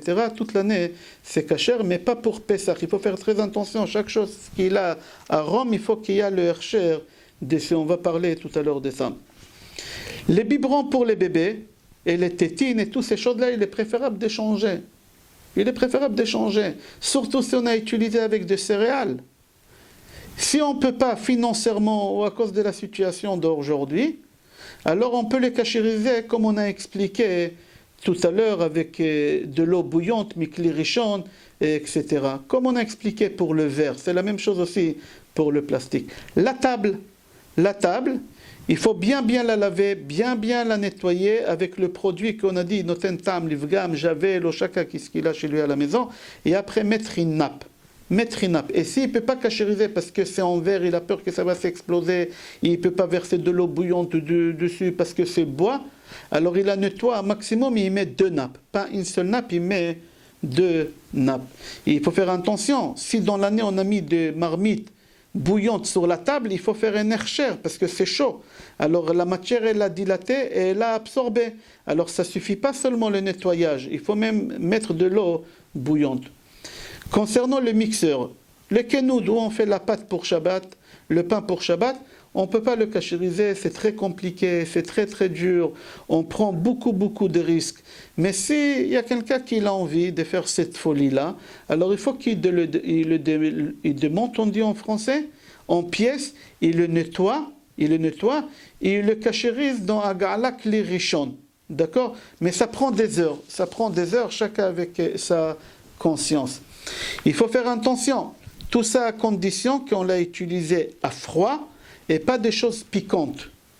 À froid et pas des choses piquantes. D'accord? Alors si on a utilisé avec des choses piquantes de l'eau, il faut faire un agala, les khumra. D'accord? Il faut faire un agala beaucoup plus approfondir. Alors on a expliqué c'est quoi le plan de travail. La machine à laver les habits. Il n'y a pas à cachériser, mais seulement il ne faut pas oublier, il y a un filtre en bas, il y en a qui ont à gauche, à droite, ouvrir cet endroit, il y a de l'eau qui va couler, alors mettez une bassine pour vider, parce que là-bas, ça stocke toute la saleté des fois, vous allez trouver là-bas des trésors, vous allez trouver là-bas des bonnes choses. Il faut nettoyer ça avant Pessah. Le chauffe-biberon, si on l'a utilisé qu'avec de lait, alors on le nettoie et on verse de l'eau bouillante dessus et c'est bon. Si on l'a utilisé avec des céréales, alors il faut le démonter, il faut le cachériser, d'accord? Et après, si c'est possible de le faire tremper, si c'est possible, je dis, qu'il n'y a pas d'électricité, etc., alors on le fait, parce que des fois ça se démonte en 2 parties, c'est pour ça que j'ai dit on démonte, pas où il y a l'électricité, on ne peut pas toucher à ces choses-là. C'est dangereux. Je parle qu'on peut, alors on le trempe dans de l'eau, sinon dans Kili Rishon. Le verre de Kiddush en argent, s'il y a des motifs, on ne peut pas le cachériser, on ne s'amuse pas avec. S'il n'y a pas de motifs, alors on peut le faire cachériser, comme on cachérise le verre. Une cocotte minute, il faut la démonter en pièces, et il faut bien la laver avec le produit, il faut attendre 24 heures, et après 24 heures, faire agala. La tremper carrément dans une autre marmite énorme. J'espère que vous avez des grosses marmites comme ça à la maison, il faut avoir 10 gosses. Mais c'est rare d'avoir des marmites, mais chacun y fait comme il peut, d'accord? L'ouvre-boîte, que ce soit électrique ou manuel, on le nettoie bien, et on n'a pas besoin de faire ni un gala ni rien du tout, ça suffit de le nettoyer. L'aspirateur, n'est pas oublié de vider les sacs qu'il y a dans l'aspirateur avant la fête, parce qu'à l'intérieur il y a beaucoup de chametz. La balance de la cuisine, il y a des gens qui font des gâteaux, alors ils mettent dessus des farines, etc. C'est pas cachérisable, ça va, on peut s'en passer à Pessah. La planche à découper, il faut faire attention. Il faut prendre la planche en bois, quand on coupe, alors il y a des coupures là-bas, il faut prendre un papier vert, ça s'appelle, et bien frotter, bien cachériser comme il faut, et après faire agala. Mais il faut faire attention, c'est déconseillé. Baruch Hashem, aujourd'hui, Akadosh Baruch Hu, il nous a donné une abondance énorme qu'on peut acheter. La situation, elle ne nous permet pas de sortir, mais chacun y fait comme il peut. C'est pour ça que j'explique comment on fait avec la planche de travail, parce qu'il y a des gens qui ne peuvent pas sortir. Shinaim totavot, c'est le dentier, je crois on dit en français. On fait agala klisheni. On prend la bouilloire et on verse dans un verre, et cette verre-là, on le verse sur le dentier pour faire hercher. Alors le grille-pain, impossible de cachériser, on ne s'amuse pas avec. Tous les jouets des enfants, vous prenez un seau ou une grosse marmite, vous le remplissez de l'eau chaude, pas bouillante, de l'eau chaude, vous mettez à l'intérieur un bouchon de javel ou un bouchon d'un produit un peu fort. Un bouchon, je n'ai pas dit beaucoup, n'ayez pas peur. C'est minime par rapport à la quantité d'eau que vous allez mettre. Alors ce n'est pas nocif pour les enfants. Un bouchon de javel, on les laisse comme ça pendant 20 minutes et c'est bon, après on peut. La mine noire, ce n'est pas cachérisable. Birkat Amazon, les birkonim qu'on a utilisés toute l'année, il y a des choses qui se sont collées, alors on ne s'amuse pas avec. Tous les livres qu'on sait qu'il y a de Hametz dedans, on ne s'amuse pas avec. S'il y a des livres qu'on veut utiliser pour Pessah, il faut les nettoyer, il faut ouvrir page par page, il faut presque page par page, il faut les nettoyer, etc.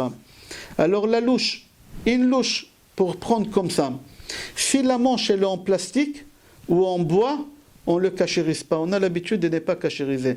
Mais si elle est toute en fer, en chair, on peut le cachériser à gala, comme toute matière d'inox, comme on a expliqué.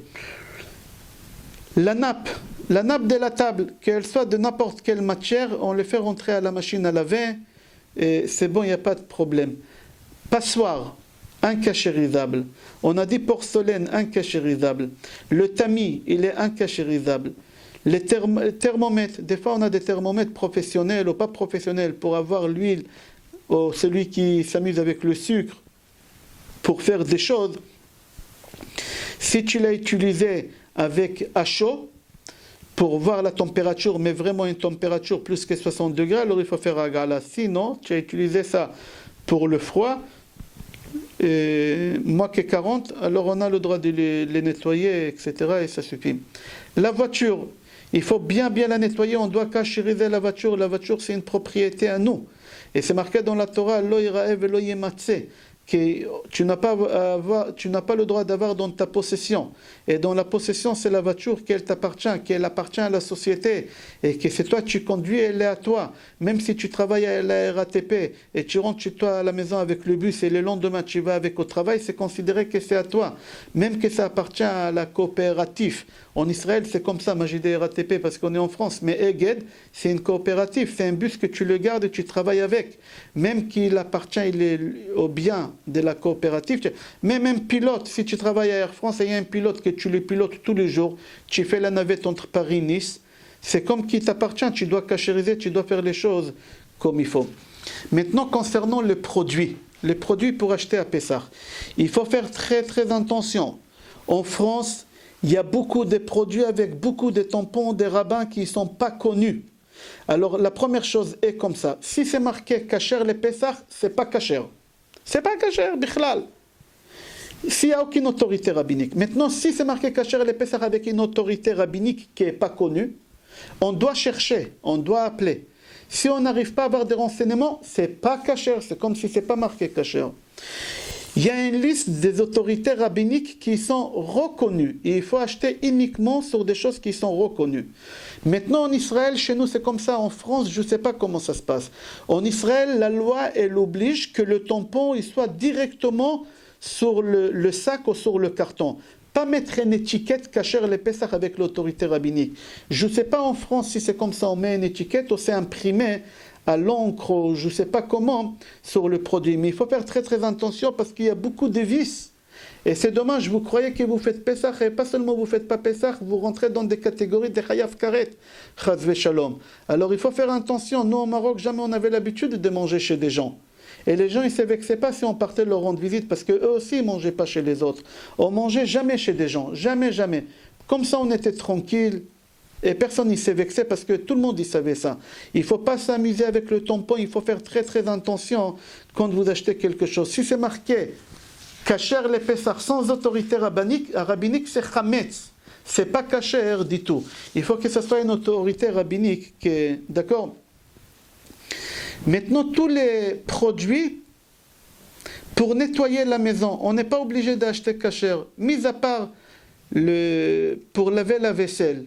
Pourquoi ? Parce que ça rentre en contact direct avec la vaisselle et on craint qu'au moment que tu laves avec de l'eau chaude, alors la matière elle se dilate et elle absorbe et au moment que tu vas cuisiner, elle va relâcher qu'est-ce qu'elle a absorbé et on a dit chametz bemashu chayav karet, même si c'est minime, c'est assour, même si c'est minime, c'est assour. Alors il faut faire attention. Uniquement, il faut faire attention pour le mire avec Karcher. Pour la brosse à dents, et il faut avoir neuf, et pour les dentifrices, il faut avoir kasher le Pessah parce que ça rentre dans la bouche.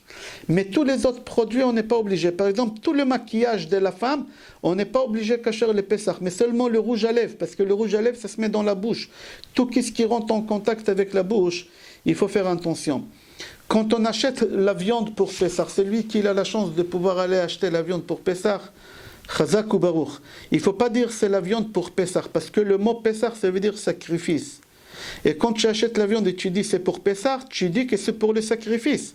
Alors si tu dis que c'est pour le sacrifice, ça devient Hekdesh, ça devient un aliment que tu ne peux pas le consommer. Ça devient comme un korban et il y a un problème halachique, et pas seulement pour la viande.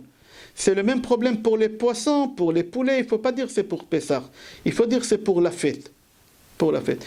Concernant les médicaments, à partir du moment qu'il y a un risque, d'accord, qu'il y a à l'intérieur d'amidon ou toute chose qui est chametz, alors ça dépend. Si c'est des médicaments qui n'ont aucun goût, ou peut-être même qu'ils ont un goût amer que ce n'est pas mangeable, il n'y a aucun problème, tu peux. Mais à partir du moment qu'ils ont un bon goût, comme les médicaments qu'ils font pour les enfants, les sirops pour les enfants, il y a au goût du miel, il y a au goût de fraises, au goût des bananes, c'est assourd. On n'a pas le droit, c'est assourd de l'utiliser. On ne le prend pas. Maintenant, il y a des médicaments qu'on est obligé de les prendre, qui sont vitaux. Chacun il va demander à son vital ou vitaux, je ne sais pas comment dire en français, mais chacun il doit demander à son rave et demander à son pharmacien, s'il est religieux, s'il a des connaissances un peu, on peut avoir confiance, d'accord? Concernant les médicaments, ok, j'ai dit en gros, on n'a pas le temps parce qu'on a dépassé le temps. Concernant les médicaments, on peut les vendre s'ils ont un goût, et Bezrat Hashem, on n'aura pas besoin d'utiliser à Pessah. On peut le vendre pendant Pessah, d'accord? Tous les médicaments naturels et homopathiques, on n'a pas le droit de les utiliser à Pessah. Tout ce qui est naturel, on n'a pas le droit de les utiliser. Tout ce qui est médicaments bio, on n'a pas le droit. Tout ce qui est médicaments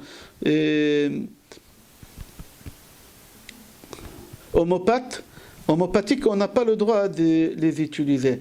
Concernant les pommades et les piqûres, les injections, il n'y a aucun problème halachique. Il n'y a aucun problème halachique. On a le droit de les utiliser. Alors il faut faire attention, il y a une liste des produits qui sont cachers, que le consistoire de Paris il faut se baser sur ça. Il faut se baser sur cette liste-là. Il faut faire attention, il faut évidemment donner la préférence aux produits avec Karcher, pour la simple raison qu'on a la conscience tranquille et qu'on fait les choses comme il faut, et mis à part pour faire travailler les magasins cachers avec toute la crise qu'on est en train de passer, et les ventes ils ont baissé, il faut faire travailler nos frères, alors il faut faire attention à ces choses-là, d'accord, quand on achète les choses, etc. Ok, un malade qui est en danger, on n'a pas le temps d'expliquer, mais une seule chose qu'on est obligé d'écouter le médecin. Si le docteur est obligé de prendre quelque chose qui a du hametz à l'intérieur, tu fais ce qu'il te dit le médecin. Et si tu joues le malin, tu es considéré comme un assassin. Tu es considéré comme un assassin.